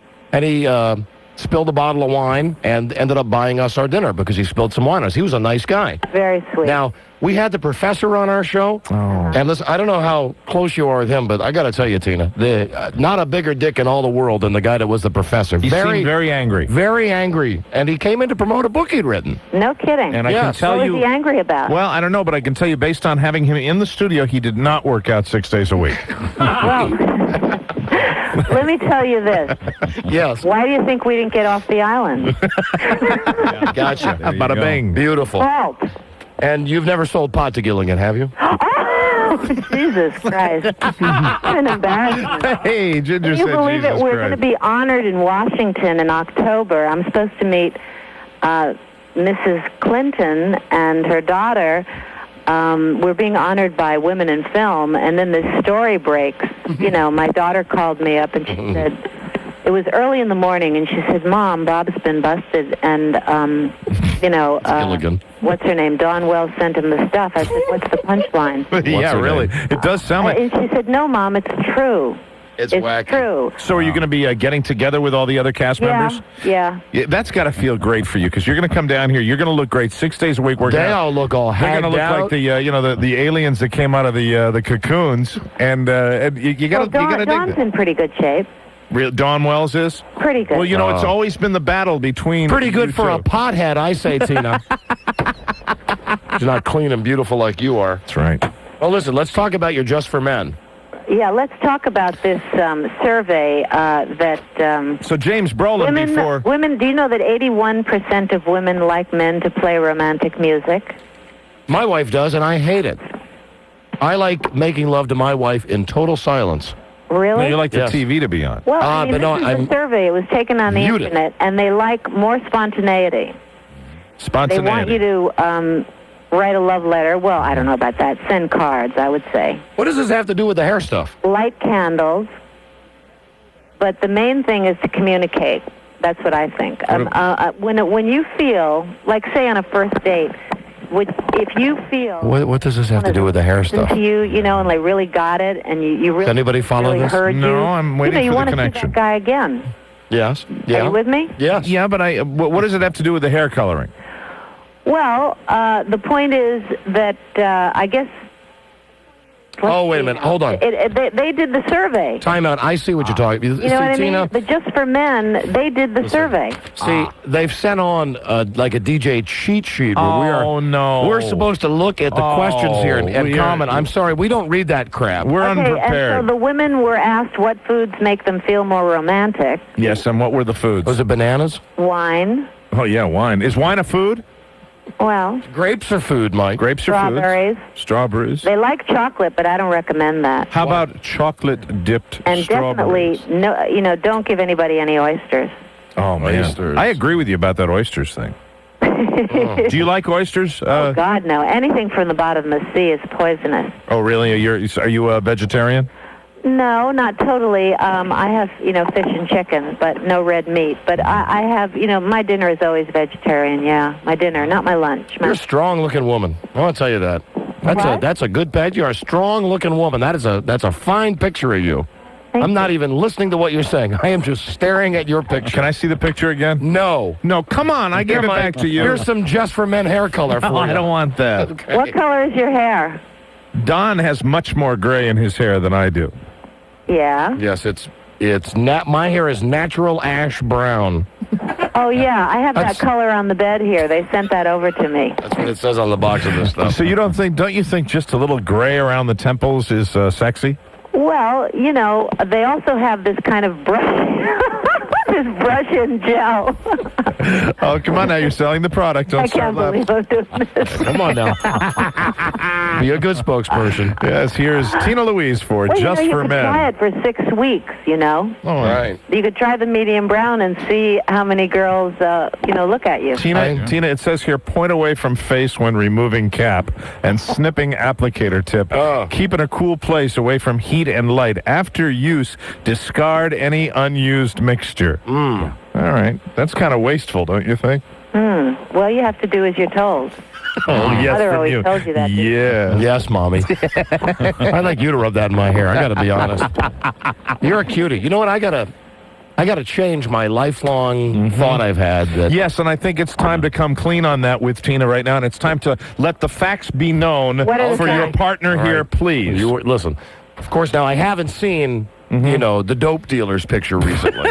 But there has been an ongoing discussion on this show for many years, like all guys do, who would you do, Ginger or Marianne? Right. And I had maintained that, Marianne might be my choice. And against a lot of abuse because of the starlet thing that you had working there, I was always a Ginger man. And they said, "Oh yes, you like the hair, the makeup, and the whole thing." I said no, and I stood my ground. I said Ginger is the hottest woman on that show, and I have always maintained that. And I'm there for you now, though, Tina. Well, ginger is a very powerful root, Very good for a sore throat. Yeah, baby. And all other things. Oh, wow. Oh, you just... You're a bad girl. I didn't expect this of Tina, and this has been a wonderful surprise. This is great. I would love to meet you someday. Can you come by our studio sometime? Where are you? In Washington, we're in D.C. In Washington, D.C.? Aren't you coming here to get that award with the Clintons? I'm coming there. Yeah, just you. You don't need to bring any of the other cast members. Yeah, screw them. Yeah. When are you coming to town, Tina? Well, I don't know. I think it's the first week in October. Do you wear that leather jacket when you come into the studio? Well, I don't think so. Actually, that leather jacket belonged to the photographer. Oh, really? I have my own leather jacket, but that particular one. You can wear whatever you want. Yeah, absolutely. Yeah, I think it's going to be a pretty tight schedule there. I know that I'm supposed to go to the White House. I know that I'm supposed to meet some of the women senators. I'm supposed to. Yeah, she'd never want to meet us. So you're telling us there's a chance. Okay.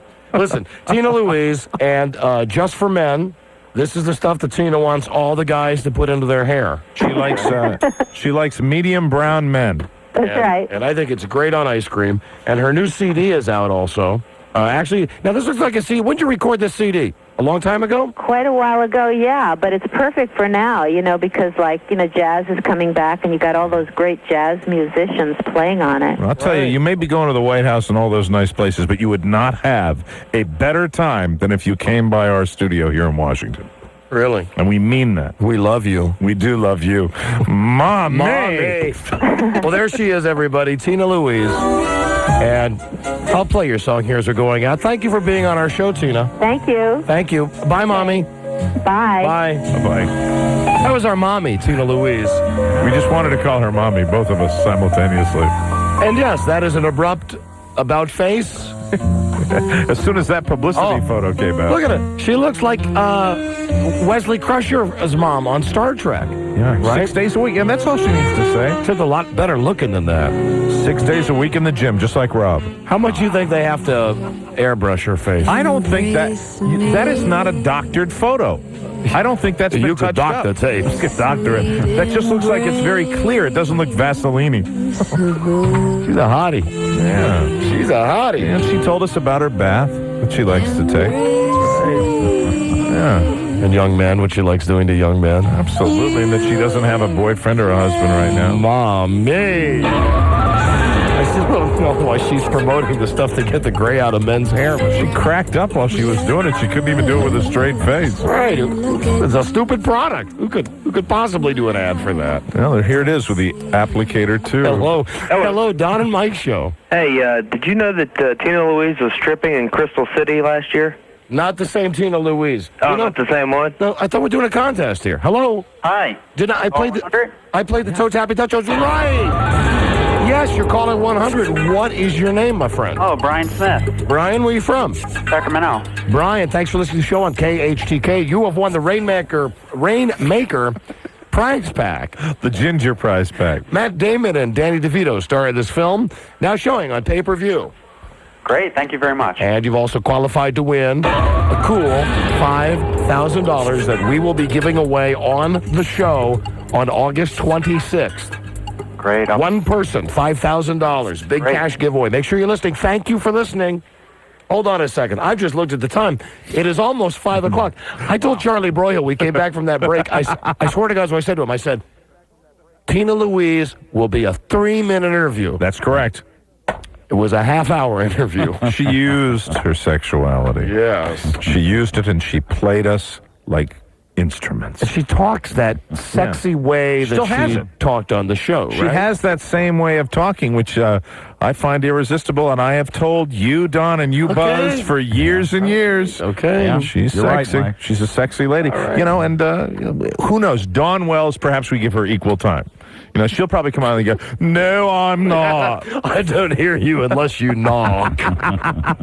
All right. Thank you, Ginger from Gilligan's Island. We'll be right back. This is the Don and Mike Show. The Don and Mike Show on 98.1. Mr. Q there. Buzz. Yes, Don. I was going to sing to you, but never mind. It's all right. Where were you? I was returning from the kitchen. Ah, we having a little snack? Yeah, I'm supposed to eat little meals. Little meals. What were you enjoying? I had a peanut butter sandwich. Oh, Really? Yeah. You know, being operated on doesn't sound like all that bad of a deal. You get to stay at home, Some things I can do and get to some things I eat during the can't. show. Yeah. Well, I want a peanut butter sandwich. even though you're late, I can't get enough of you, Buzzy. I can't get enough of you, Buzz. Try to be on time. You're at home.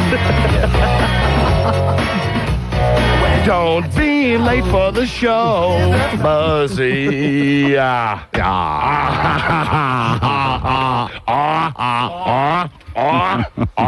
Jane? Jane, stop this crazy thing. Stop this crazy thing. Jane, Goodwill Games. Brave 735. Hello, Don and Mike Show. Hello. Hey, you should have told Tina to meet you at the festival. See, I'm laughing at that. The breastfeeding festival. The breastfeed, and now he's hanging up because he's terrified. That was good, though. I don't think she can make milk anymore. I don't know. Let's conservatively guess Tina's age. Let's figure she's in the middle of Gilligan's Island. She had to be, 25? I think she's 60. Oh, really? Well, I think I was looking at the picture, really studying it. I think they airbrush her. I would guess her age to be 60. Can I just take one more look at the picture? Sure. You think they airbrushed it? Oh, absolutely. Yeah, Rob, they got her age on that thing? No, but this album was recorded in 57. 1957. Okay, so say that was 40. So that was 40 years ago when she recorded the album. Do you think she looks at least 20 on that album? Yes. Right? So that means she's got to be over 60, right? Unbelievable, but this photograph is just... Tell you. I know it's airbrushing. Haven't you seen like a picture of John Madden in a magazine? I don't know what it is about that. Whoever the photographer is... Sexy. That photographer should take our picture. He could make us look good. I think so. If she's 60, she can't be 60. This picture doesn't look 60. I think she is 60. And smelling it will tell you nothing, Mike. 1965, if she was 25, she'd be 58, so she'd be approaching 60. It's a marvelous photograph. Would you agree this is really one of the better publicity photos? There's something about it. It's just, she looks very good. I'd eat dinner off that photo. You're right, though. There's airbrushing. You called it. There's airbrushing. Oh, I was looking at here and here. Maybe it's the new Sports Illustrated, whatever. It's got an ad with John Madden. And in the corner, it's his face in a little box in the lower right-hand corner. And it's so obvious. It looks like they just took a crayon and just drew past all the craters and stuff on John Madden's face. There is the possibility also that maybe, like all Hollywood stars, she's had some work done. Well, maybe she's had a facelift. Oh, she doesn't have the turkey neck. No, she doesn't. Right? She looks better in this picture than, what's her name on Coach that we always watch and talk about her Shelley Fabre. That's right, yeah. Oh, I do her before Shelley Fabre, I think. Hello? Hello? Yeah, Don and Mike. Yeah, buddy. Have you heard about President Clinton getting paid off by Monica Lewinsky? Oh, is this a joke? Not a Clinton joke, please. They're all so lame. Oh, well, They're lame. Why do guys want to make jokes about something that is so freaking funny by itself? well, Gentlemen's relish on the jet. In her dress. I mean, come on. What? What? Because you were so eager to get your joke on that we were talking when you were talking. What? What? What? What is your stupid joke? I just told you it. Yeah. I didn't hear it, you friggin' moron. Because you didn't wait. You weren't patient. You had to jump in. What is it, idiot? What? What? Turn off your radio. I don't have to turn it off. Yeah, we hear it. We hear the radio on in the background. You're violating so many rules of being a bad caller. There's so many rules being broken right now. I'm sorry. I'm a first-time caller. I don't care. Okay. I wish you were a dead caller. What is I wish you were dead. What is your stupid joke? I don't have a joke. You called in with a joke. Yeah. What was it? We never heard it. Because now that we've got this marvelous setup, we'd love to hear the joke. Okay. Your radio is still turned up. so effing loud. Your radio is so loud in the background. What is the joke?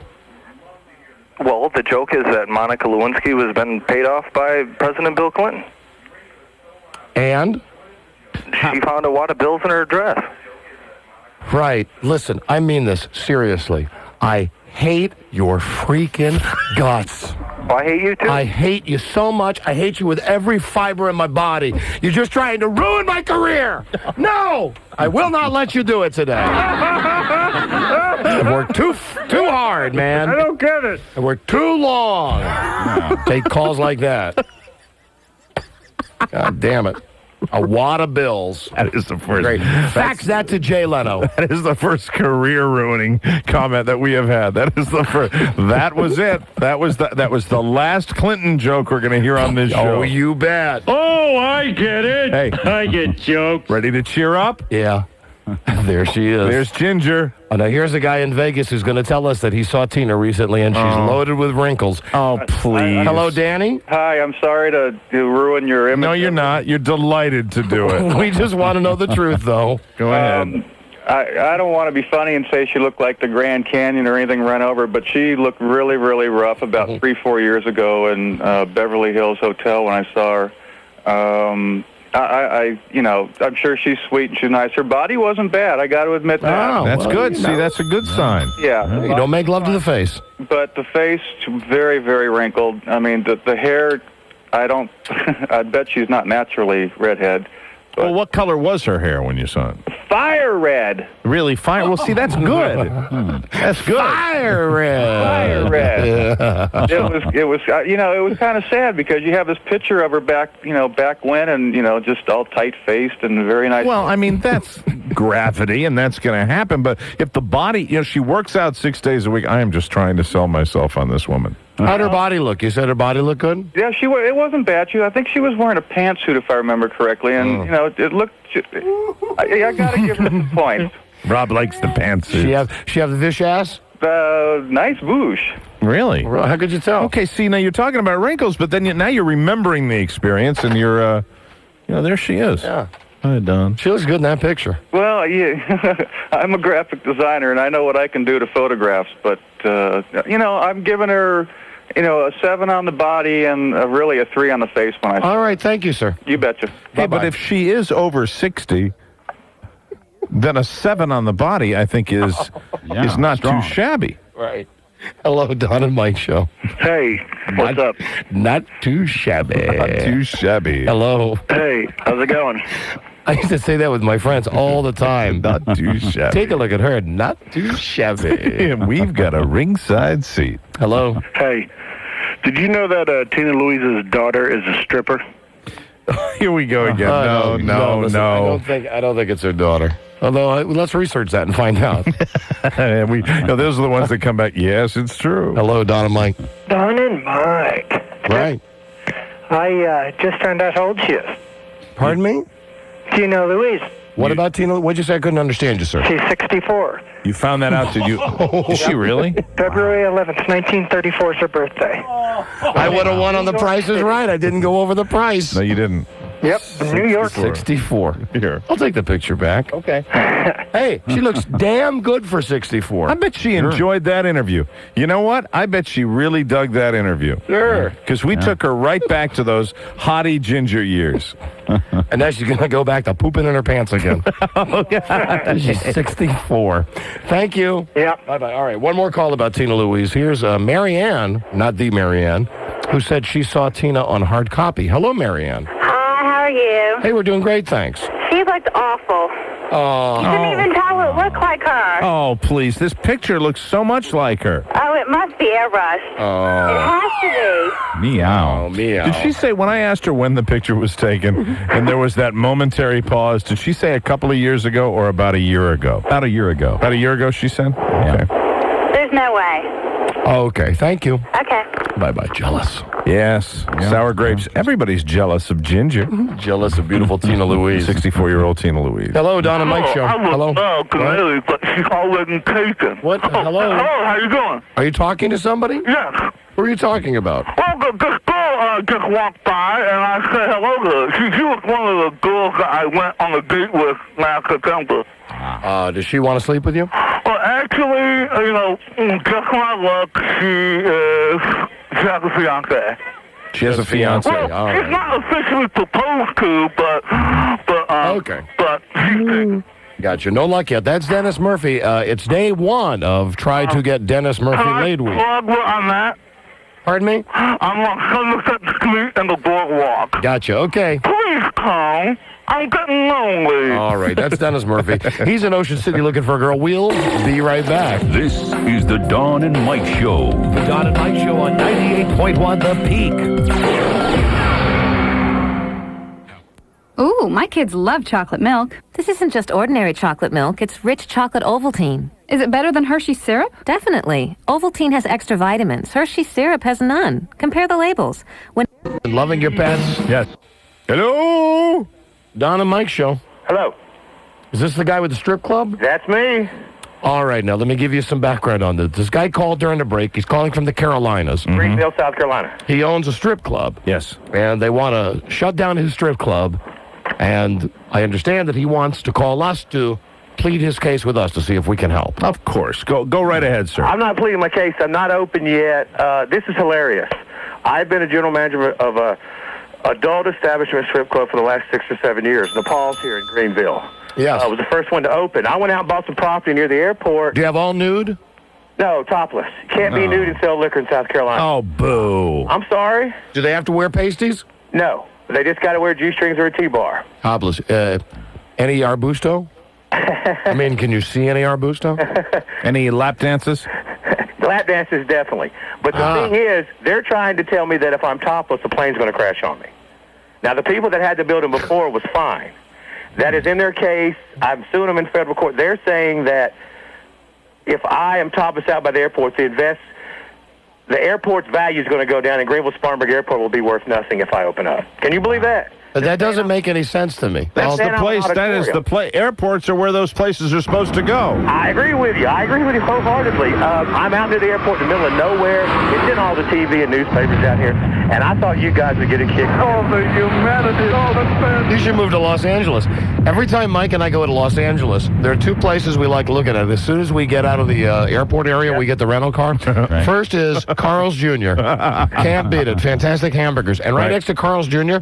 is this sign that says, live, nude, nude, nude. XXXXX. And we see those signs, and we know we are in Los Angeles. Yes, airports, all major airports. Greenville is very, we're on the Peak Radio down here. A lot of people listen to you, but... Now, was it Memphis or Nashville that had Danny's? That is Memphis, Mike. That's Memphis, right next to the airport. Right next to the airport. Danny's a great strip club. There are a million of these places that are right at the... It's out at the airport. How come we don't have a strip club out at Dulles? We really should. On this airport commission, and basically they're trying to say that we're a strip club, we're not going to be open.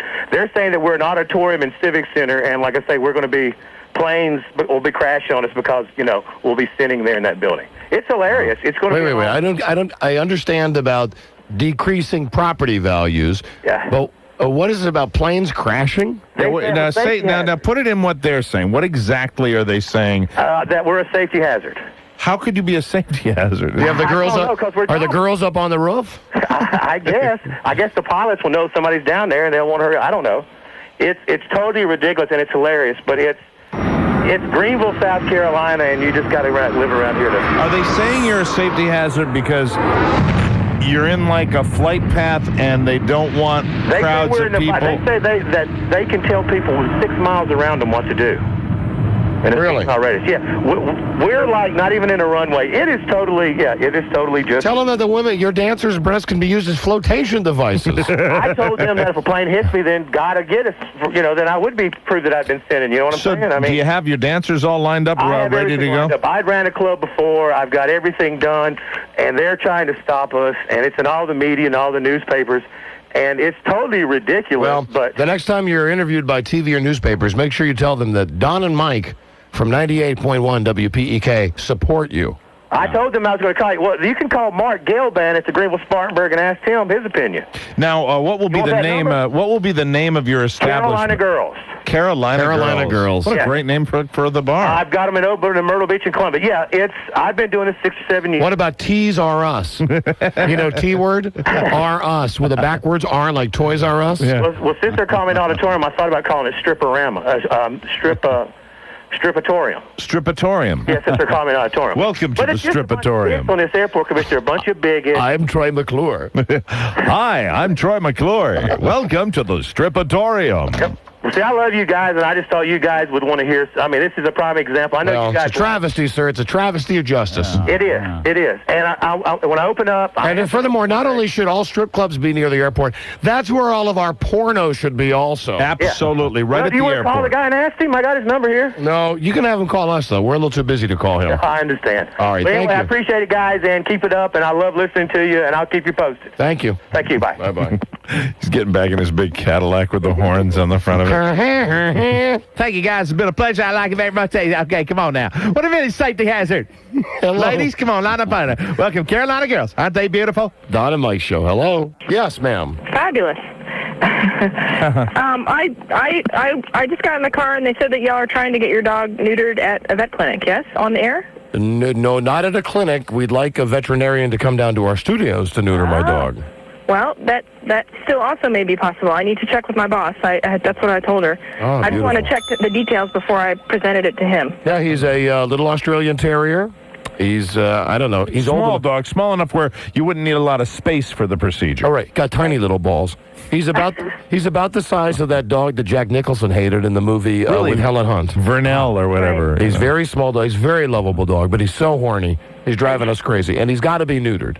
Right. Usually once we do it, we like to keep him overnight in the hospital just for observation and to make sure that the next day that there's, no infection going on. Could you do it where you did the procedure here and then you took the dog to, to the hospital? I bet we could work that out. I need to check with him. I mean, I can't speak for him. All right, well, yeah, hold on a second. Obviously, I love that dog very much. That's no lie. I wouldn't do anything to hurt the dog, but I think it would be interesting to have the dog neutered on the air. No, I think it's feasible, but I don't know. I would need to check with him. Okay, beautiful. Hold on, please. Hey, listen, you're such a big heller.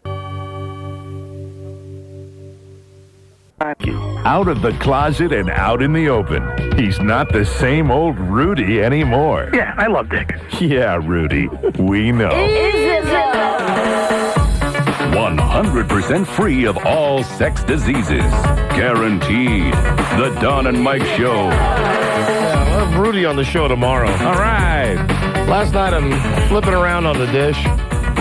It was a real old Everybody Loves Raymond. I'd already seen it a couple of times. Been run a few times. So it was up in the sports channels on DirecTV. And it was on one of those, I think it was New England Sports Network, whatever the channel is. Right. All of a sudden, it was Bruce Martzke. Right? Rudy's on this show with, our friend Larry Michael from the Redskins, and Doc Walker, who used to be with the Redskins. And it's a real interesting show. Very interesting. I mean, Larry and Doc are real good on this show. Right. Rudy's interesting. Rudy was interesting, wearing an interesting ensemble. I called Mike. It was a beautiful moment. I said, hey, man, you're having your dinner or something. I said, just turn on channel 311 right now. And there he was. Turn it on right now. And as soon as it clicked on, there it was, Rudy's head. Just a close-up, a headshot of Rudy. And Rudy, the funniest thing I saw is when they would cut to Rudy when he wasn't talking. So you would just see his reaction shots, which are very difficult to decipher. And the bad timing that we thought Rudy only had when he was on our show. It's even worse when he's let loose on a TV program. It's worse on TV because you actually see. I mean, when you're on the radio, sometimes at least I can put my hand up and like say, Rudy, shut up for a minute. Sure. There's no way you can do that on TV. And right at the end of the show, we got a real classic Rudy going,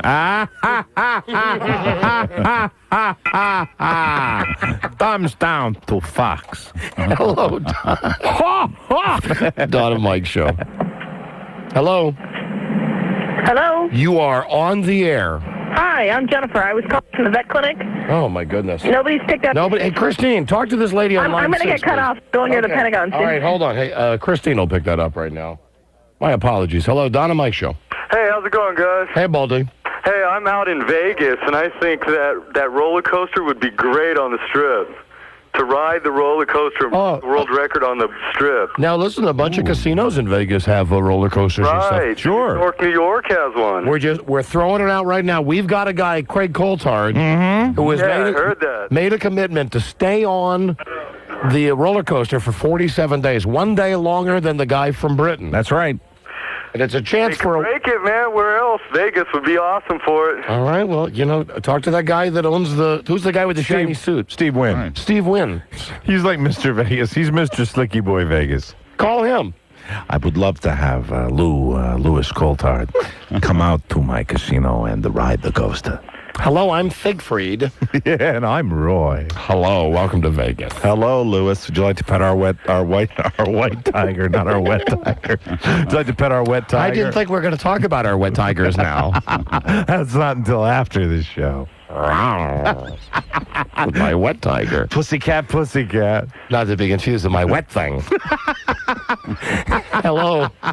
Hey, how are you? Hey, great, thank you. Hey, I might have a roller coaster available for you, but the only thing it's in California. That's all right. Listen, first roller coaster, first amusement park that checks in will be the one that we'll go with. Okay, well, I spoke to the Public Relations Department of the Beach and Boardwalk in Santa Cruz. Yeah. Are you familiar with them? No, of course not. Okay, well, it's the oldest, it's a wooden roller coaster, the oldest one on the West Coast or west of the Mississippi. I've got a person's name for the PR department, or the director of PR, if you want me to leave it with your people, and then you guys can get in touch with her. No, I mean, I appreciate it. Why don't you just...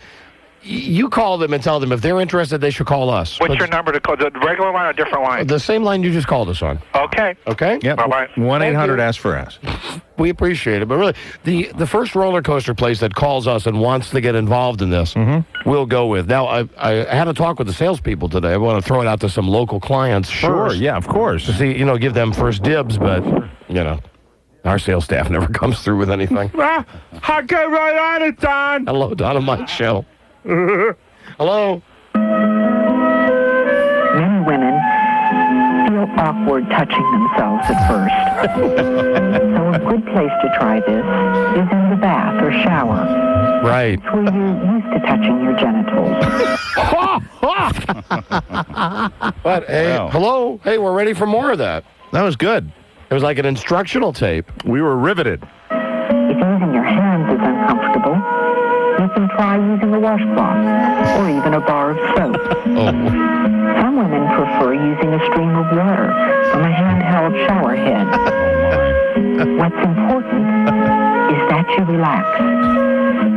Don't make what you're doing too serious. Instead, get curious. Explore and find ways of touching yourself that feel good. We have the greatest listeners in the world. Enough privacy and enough time, because it can take a while for you to relax enough before. Who puts out one of these public service tapes about masturbation, though? Right? Where did this tape come from? I don't care. I love it. For some strange reason, I'm just thinking back to our conversation with Tina Louise. So is Rudy. This must be like background music so You can do this. Touch yourself. And play it, while you're in the tub. Hello? Hello? Hey, come on. What is this?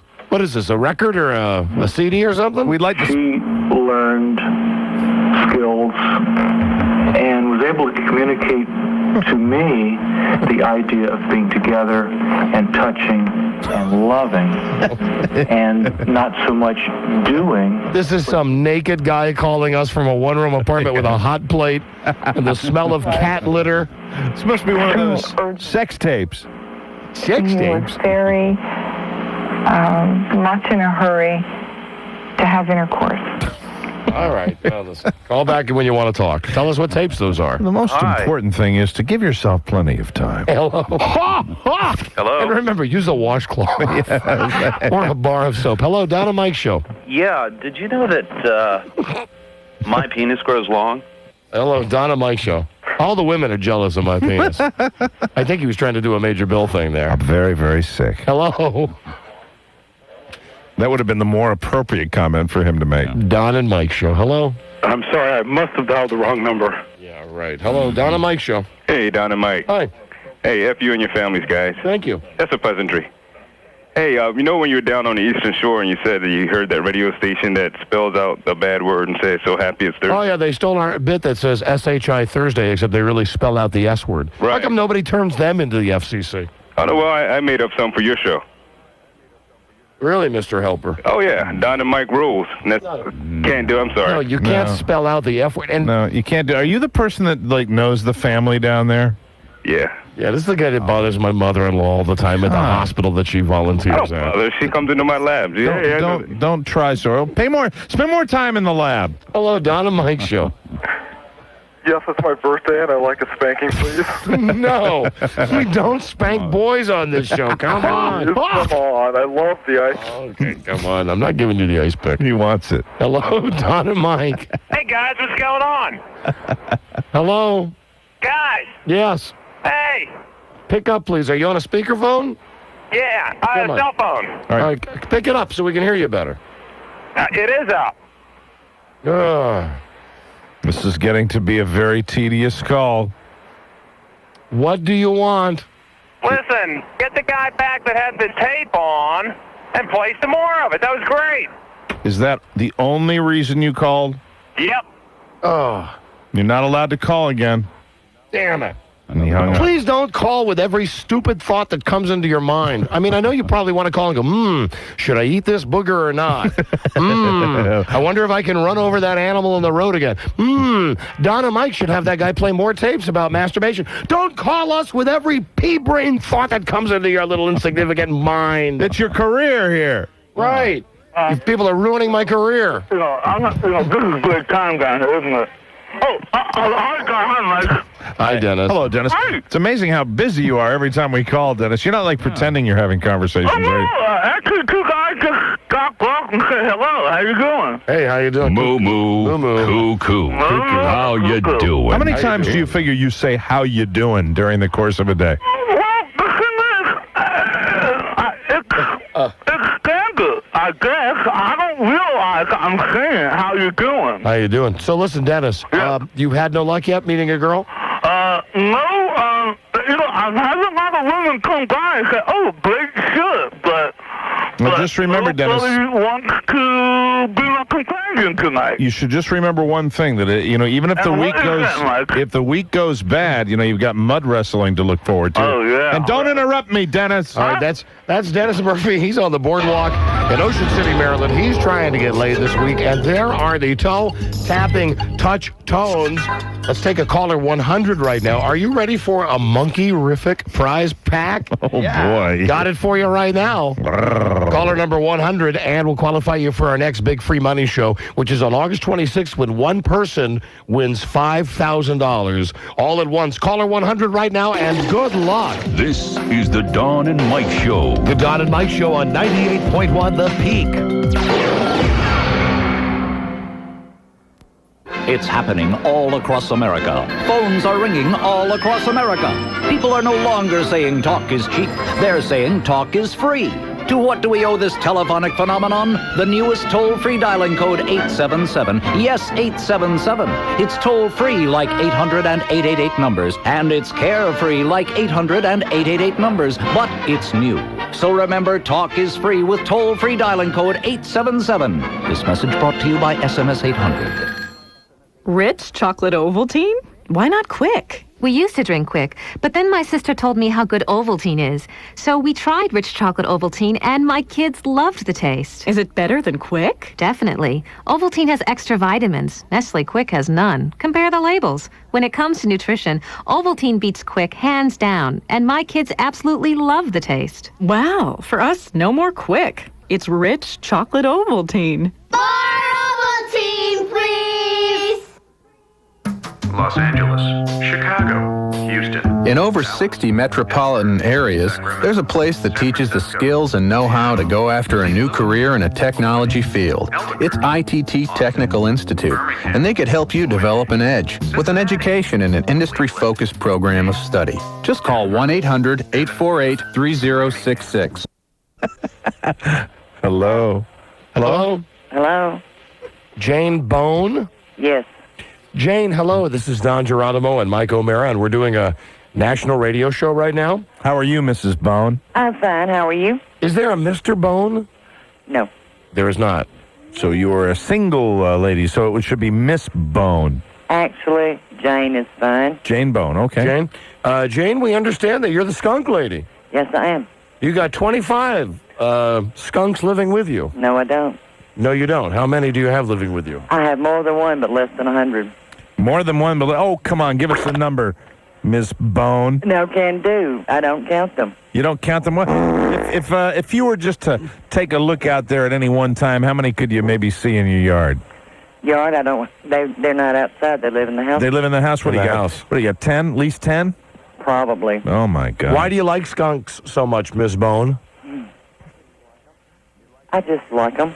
You like them? Do you take their little stink sacks out? These are domestic skunks that I live with. Domestic skunks. I didn't know there was any such thing as a domestic skunk. Oh, yes, they've been raised for about 200 years. Really? Really? Yeah. Can they do any tricks or anything? Well, I have one that likes to try to roll a basketball, one that rides in a wagon, things like that. Can they spray on command? No, they do not. But they don't have any scent sacks. Oh, they don't No have scent scent sacks. sacks. Oh. Hey, here's a question for you. What's the best way to cook a skunk? Uh-huh. I don't know. Have you ever eaten skunk? No. Are they edible? I have no idea. And do domestic skunks have no sacks, Mrs. Bone? Miss Bone? Do you de-sack them? No, that's done at the breeder. At the breeder. So there's a skunk breeder? Uh-huh. You are kidding me, Miss Bone. No, I've been doing it for 200 years. 200 years? Well, what in the name of Almighty would they be doing with domesticated skunks? What are they for? Pets. Pets? What, you don't like dogs or cats? I have dogs. Do they bite? My dog? No, the skunks. Anything with teeth will bite you. Sure. Do you ever kiss the skunks? All the time. Really? Do you have favorite skunks? Do you have their names for us? Do you name them? Well, I have two of my very, very own. That's Tootsie and Bebop. Tootsie and Bebop. Do you collect figurines, Miss Bone? Try not to. Oh, there you go. Put some butter on that toast. Are you a smoker? Are you a smoker, Miss Bone? No. Come on now. Really? No. Do you ever walk around naked around your skunks? No. You don't? Really? I don't walk around naked anywhere. Not even like when you're getting out of the shower? Try not to. Drafts are terrible. Drafts are terrible. And do you have friends over to see your skunks? No, I just have friends that come over that have no idea what I have. They have no idea what you have. Do you tell the skunks to go away? Do the skunks ever talk to you, Miss Bone? No. No, they don't? What's the best thing about having a pet skunk, Miss Bone? They're just neat to have. They don't bark, they don't meow, they don't, dig up your furniture or things like that. Is there a chance that, since you've got these skunks and that anyone would ever call you Ma Bone, the skunk lady? No. Would you consider yourself to be the world's ~1 skunk lover? No. What is the greatest thing about having skunks in the house? Well, mine are brown and white and gray and all like that. I don't have black and white ones. They're quiet. They use litter boxes. You know, they don't steal the remote control. Who did you like better on Gilligan's Island, Mary Ann or Ginger? I don't remember watching Gilligan's Island. You never watched Gilligan's Island? Oh, man, I'm not. Oh, it was loaded with skunks. Hey, speaking of stink, do you think President Clinton's guilty? I have no idea. How do your skunks feel about President Clinton getting some oral sex? They could care less. They could care less. Are your skunks neutered or spayed? They've all been neutered and spayed, yes. Wow. Good work. Are you familiar with Gentleman's Relish? No. All right. You answer all of our questions very succinctly. Yes. That was not a skunk. That was a dog, right? That was my dog. Does the dog ever get into a tussle with the skunks? Well, they're actually tussling over the bear, right? The teddy bear, and Shoo won't sit, and she just got it. She's bigger than they are. Right. Are you a crazy old lady with like 1 million animals, or are you? No. Do the skunks give you a lot of pleasure, Miss Bone? They give me a lot of companionship. Mm-hmm. A lot of companionship. Is there a gentleman caller that visits Miss Bone? No. Do you think the fact that you live with skunks has slowed down the gentleman callers? No. No. Are you interested in gentleman callers? I don't have time for gentlemen callers. Who is the celebrity, Miss Bone, that you think you most resemble? I probably hope to God none of them. None of them. None of them. Oh, are there any female callers that drop by, Miss Bone? No. Are you a fan of Kathy Lee Gifford? Well, you know, she's okay, I guess. Do you have a favorite television program, Miss Bone? Stargate 1. Stargate 1. Hey, all right. So you're into the sci-fi, huh, baby? Perfect. Yeah. That's great. All right. Well, wacky skunk lady, what's your house smell like? Oh. It is odor-free. Odor-free? Oh, come on. Not even a slight odor? I mean, they can't clean out all those stink sacks, can they? Oh, Mike, I'm just reading that Ms. Bone is the founder and president of Skunks as Pets. Oh. And that is like a self-help group for other people who love skunks. Are any of your skunks cigarette smokers, Miss Bone? Not that I know of. Mm-hmm. Are you a skunk nut? What do you mean by skunk nut? You can interpret that any way you like. That's what I thought you were going to say. Do I like skunks? Yes. Have you devoted your life to skunks?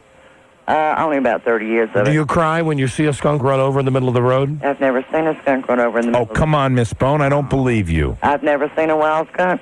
You've never seen a wild skunk? No. Do you like Pepe Le Pew? No. You don't? Why don't you like Pepe Le Pew, Miss Bone? Anybody crazy enough to live with that type of animal in the house deserves what they get. Pepe Le Pew is a cartoon skunk. Yes, and he gives skunks a bad name. Do you ever bathe your skunks, Miss Bone? Yeah, when they get into the flower pots. Oh, they get into the flower pots. What was that? I heard a sound in the back, an awful sound. What was that? That's my computer. Oh, your computer. Spend a lot of time on that? No. I try to stay away from it as much as possible. Mm-hmm. You have a website like www.stink.com?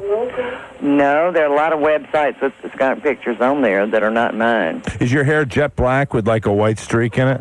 Nope. I'm a blonde. You're a blonde. Hey. Natural blonde?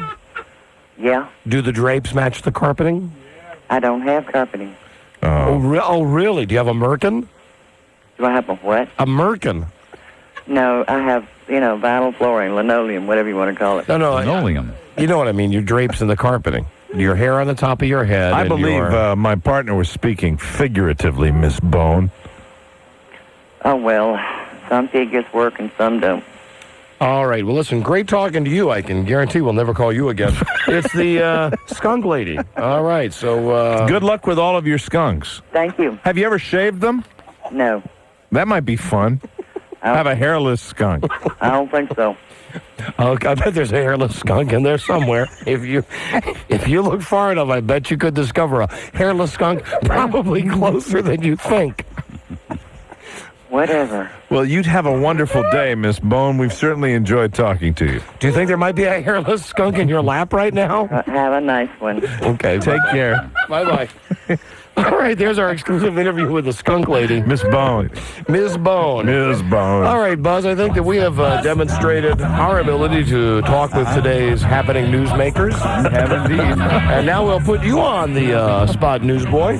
right. What is your lead story tonight on News and Comment, Buzz? Well, this is not good. The stock market was not nice to you today, or anybody else for that matter. All right, stock market. It's no skunk lady, but we'll go with it as a lead story when we come right back. I don't play the stock.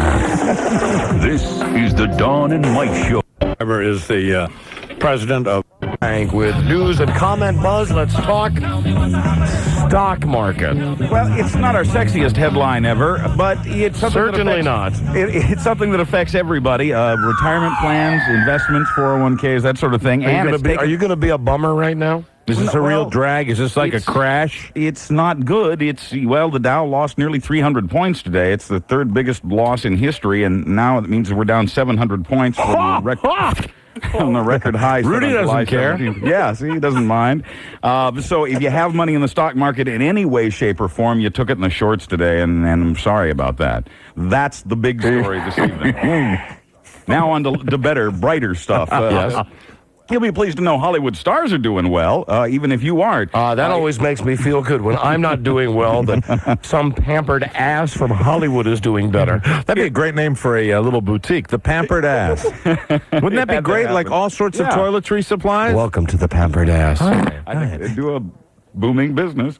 On Rodeo Drive, it's the delightful Pampered Ass. I'm June Collins.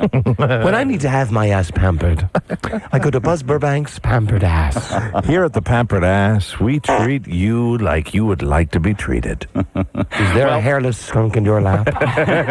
There's always a hairless skunk at the Pampered Ass. This had to happen. First, Warner Brothers gets a truckload of money out of NBC for the hit show ER. Now, some of the stars of the show are starting to cash in on the cash bonanza. Variety says Noah Wyle and Anthony Edwards have just signed big fat renewals on their contracts. Edwards got the most money, $400,000 per episode. For that guy? For that Poindexter? For the balding guy, Oh, man. Noah Wyle gets a little less than that. We don't know the exact amount yet. Why is it I'm not angry if a basketball player makes like $100 million? Right. But if that skinny little twerp from ER makes $500,000 an episode, that fries my ass. Why, I oughta send him a naked skunk. Well, Variety says Warner Brothers will try to make similar deals with Eric LaSalle and Juliana Margulies now. Warner's now getting $13 million per episode for ER. So they have the money. The man who was supposed to be... nice. Yeah, which is nice. The man who was supposed to be the next James Dean is going back to 90210. Luke Perry says he got an offer from them he couldn't refuse. Loser. Yeah. Yeah, that means no one else is called if he's going back to 90210. Hey, I loved him in 8 seconds. Isn't he a little old to be in high school? Yeah, right? Yeah, very much so. And the show's a little old to be on television. Isn't he a super short guy, too? Yeah, I think so. I mean, think like yeah. midget short, isn't it? I mean, I'm sorry, Scott. Dwarf. I don't think he's Gary Coleman short, but he's shorter than the average guy. Who would possibly go to a place called the Peach Pit? That's like the malt shop that they all hang out in. It's better than the Pampered Ass. Except the hairless skunk. Oh, no, our little shopping mall. Well, the deal is, if Luke Perry goes back to the show for a dozen episodes, he gets his own show the following season. Perry spent 5 seasons on 90210 before leaving to be the next James Dean. That didn't work out for him. After an afternoon at the Peach Pit, there's nothing quite like walking by the Pampered Ass and wrapping up your fantastic day at the Naked Skunk. He'll be returning just as Jason Priestley is wisely leaving the show. One of the kids is leaving the nest on Home Improvement. Jonathan Taylor Thomas, a junior in high school now. He's leaving to concentrate on his college career. The producers say he'll be written out of the show, going off to school. Yeah, I mean, he'll be back. Trust me, this kid will be back. I know this He's type. not going to be back because that show's not going to be on much more than a year. I think people are finally wising up to the fact that that's just not a funny show. I see this kid getting out of the show, and then he goes, does the college career thing. Right, and then when he comes back and Hollywood's doors are all closed, then all of a sudden he's in the, he's in the emergency room. Like Nicholas from 8 is Enough. Looking for all the product he can find. Oh, Woody Harrelson, speaking of trouble, Woody Harrelson's going to bat for his dad, who's doing a couple of life sentences for murdering a federal judge nearly 10 years ago. Love you, Dad. Woody says his dad was wrongly convicted. Yeah, he says dad was hundreds of miles away when the judge was killed. I think he'd make a real credible witness in a court of law. Now, how about you shoot yourself, Woody? Then we'll let your dad go. You do the world a great favor by blowing your head off. That'd be great if the judge said that. Then it's all taken care of, Woody. Yeah, well, opinions are like assholes, Your Honor. Everybody's got one. As a matter Not of fact, Buzz. Yes, Don. Well, hello? Yes, Don. Hello? Yes, Don. Yes, what Don is it? what? Well, you said, hey, Buzz. No, and no. I said, yes. No, I played this tape right here. This one. Well, opinions are like assholes, Your Honor. Everybody's got one. And I yes. said, not Buzz. Yeah, okay. That's a joke Buzz had told me himself. Yeah. Okay, yeah. everybody? Woody's been paying his dad's legal fees, and yesterday he turned up in a Denver courtroom to speak on his father's behalf. Woody says he looks forward to being able to have a beer with his dad without having to look at him through a thick pane of glass. Then they're going to shoot up the town. So we wish him the best. He says he wants to sit around and have a beer with Dad. That'll be nice. Love you, Dad. Gary Coleman, speaking of him, is being sued now for $1 million by the woman who says he attacked her. What you talking about? The woman, a Los Angeles bus driver, says Coleman attacked her in a uniform shop after she asked for a personalized autograph. He was looking for uniforms. He's still very eccentric, isn't he? Well, he's trying to get a hold of his brother, Jeremy. He's a 4'8" security guard. He's a what? He's a security guard, a 4'8" security guard. That's why he needs the uniform. Oh, so he really was looking for a legitimate uniform. Yes, he was. That's what he does for What's he guarding, like a dollhouse or something? I don't know. I heard Gary Coleman is a security guard. Imagine you're breaking into the place and he comes around the corner, freeze! Well, this woman, this bus driver, says Gary hit her in the eye and pushed her into a gumball machine and then ran to his truck and drove away when she dialed 911. Oh, he's an evil man. Gary's lawyer denies all this, but witnesses are backing up the woman's story. When this goes to court, Gary could get a year in jail, have to pay a $1,000 fine for the criminal charges he also faces now on top of this $1 million lawsuit. Oh, boy. And I don't think that there's a curse, because nothing's ever happened to Conrad Bain from the show Different Strokes, but other than death. Both Dana Plato and Todd Bridges have also been in serious trouble with the law, right? Yes, they have. Yeah. The curse of Different Strokes. It's a trifecta. I mean, Conrad Bain is pushing up daisies, right? Yes. No, he's alive, right? No, he's dead. Is he? Oh, I take it back. There is a curse on that show. Yes, there's a curse. He's dead, and he wasn't that, old a man. At least he's not in trouble with the law. Hold on there, Buzz. Let's do a quick break, and we'll come. Bear with me 1 second here. No problem. Dennis is just influencing people wherever he goes. And now back to Buzzy Burbank. Buzz, what is next on the agenda? There have been rumors for a long time about the stars of one of the most popular shows on TV, and apparently the rumors are true. X-Files star David Duchovny has come out publicly now with some of his complaints, most of which center around his co-star Gillian Anderson. Duchovny says she showed a lack of class by publicly complaining that she gets paid less than he does because she's a woman. You have a way sometimes of delivering that news. I thought seriously that there was going to be some sort of atom bomb that exploded. I thought you were going to say that David Duchovny's a fag, right? Yeah. That was the joke on the Larry Sanders show, that he was a homo, right? That was the joke, but there have been other reports about him that would definitely prove that to be not true. So he hates Gillian Anderson or Gillian. Yeah. Who's his wife anyway? It's Tia Leone. Tia Leone, yeah. And apparently just like weeks before they got married, he was photographed coming out of some other lady's house by one of the tabloids. So, no, he's very hetero, I believe. But he's not real happy with Gillian. Apparently they've never really gotten along. They don't socialize. He says, they respect each other. They both show up and they can depend on each other on the set. But beyond that, that's the extent of it. He says that if she wants to blame anybody for getting paid less than he gets, that she should blame her agent or her lawyer or herself, but not him, and that she shouldn't blame it on sexism. Well, listen, Buzz, I don't even watch the show. I know you do. I'll tell you this, though. Looking at the two of them, who do I think has more star appeal? Mm-hmm. You got to go with her. He's definitely flavor of the month, man. Absolutely. Right? He's not anything on that show, is he? Well, a lot of women would disagree. He's considered a heartthrob by a lot of women, I think. No, Yeah, she's got the star magnetism on that show.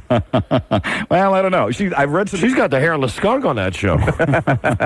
Yeah, there you go. Hey, Jillian, what's that in your lap? The big TV networks. The big TV networks have gotten nothing but bad news lately from the Nielsen ratings people, so they're doing something about it. ABC, NBC, CBS, and Fox have just pumped $60 million into a new TV rating system that would compete with the Nielsen company. Now that's on top of the $10 million. Let me tell you, I've worked at some radio stations. Sure. Right. Where the same thought goes out. Oh, yeah, because people get so mad at bad ratings. And it's definitely the sign of, in this case, TV networks that just can't attract an audience. You want an audience that will show up in the ratings? Put on a show that's not a copy of Friends. That's right. Put on a show that's not a copy of ER. And ease some of those censorship restrictions. Put the 300-pound tumor on every night and we'll watch it. We'll give you number one ratings. Yeah. That's the sign of losers. And as a matter of fact, do you remember the other radio ratings company? It was Birch. Yeah, Birch, which no longer hangs around, right? Some idiot named Tom Birch went around to a bunch of radio stations that were getting their ass kicked in the Arbitron ratings, and he said, you know the reason you're getting your ass kicked? Not because you run such a bad station. Right. It's because Arbitron is such a bad company. That's it. Right. So all the bad stations signed up with Birch, and they would send their sales guys out on the street. They go, look, according to the Birch ratings, we're report. number one. Yeah, and coincidentally, all the stations that subscribe to Birch, they were all number one in the ratings. Wow. Right, it was totally a farce. It just happened like that. And then, of course, there was Alan Goodman's rating company idea, but he wanted to do surgery to put chips in people's heads. Didn't work. I guess this is not surprising, but I didn't know this. Each and every network pays $10 million a year to Nielsen for the breakdown of the ratings numbers. Yeah, well, you know that the radio stations pay an exorbitant amount to Arbitron to get the ratings information. I'm not surprised. They depend on it. MTV and the USA networks are not investing in the new service, even though both of those cable networks have been complaining loud and long recently about their Nielsen ratings. I know this sounds stupid to say, but I am really amazed that no one has come up with the kind of technology where you can actually monitor electronically, what people are listening and watching. They have it in Canada, where they've got things that they put on the sides of the road, that tell them what radio station the cars are on as they drive by. Yeah, I think you're going to see that somewhere down the road here, hopefully. Well, Hugh Hefner takes Viagra. This was shocking to me. And this was not your lead story? You went with that lame story about the stock market? Actually, this was my second choice, but I thought, you expect Hugh Hefner to take Viagra at his age, looks bad, man. I've seen him recently. He was doing a PR stint with his new tour bus, his bunny tour bus, and he looked awful. Guys, on that note, we have to say on the network, goodbye. Thanks for listening. See you tomorrow. This is the Don and Mike Show. The Don and Mike Show on 98.1 The Peak. 98.1 The Peak. WPEK. What's got you in such a happy mood? You won't believe it. My network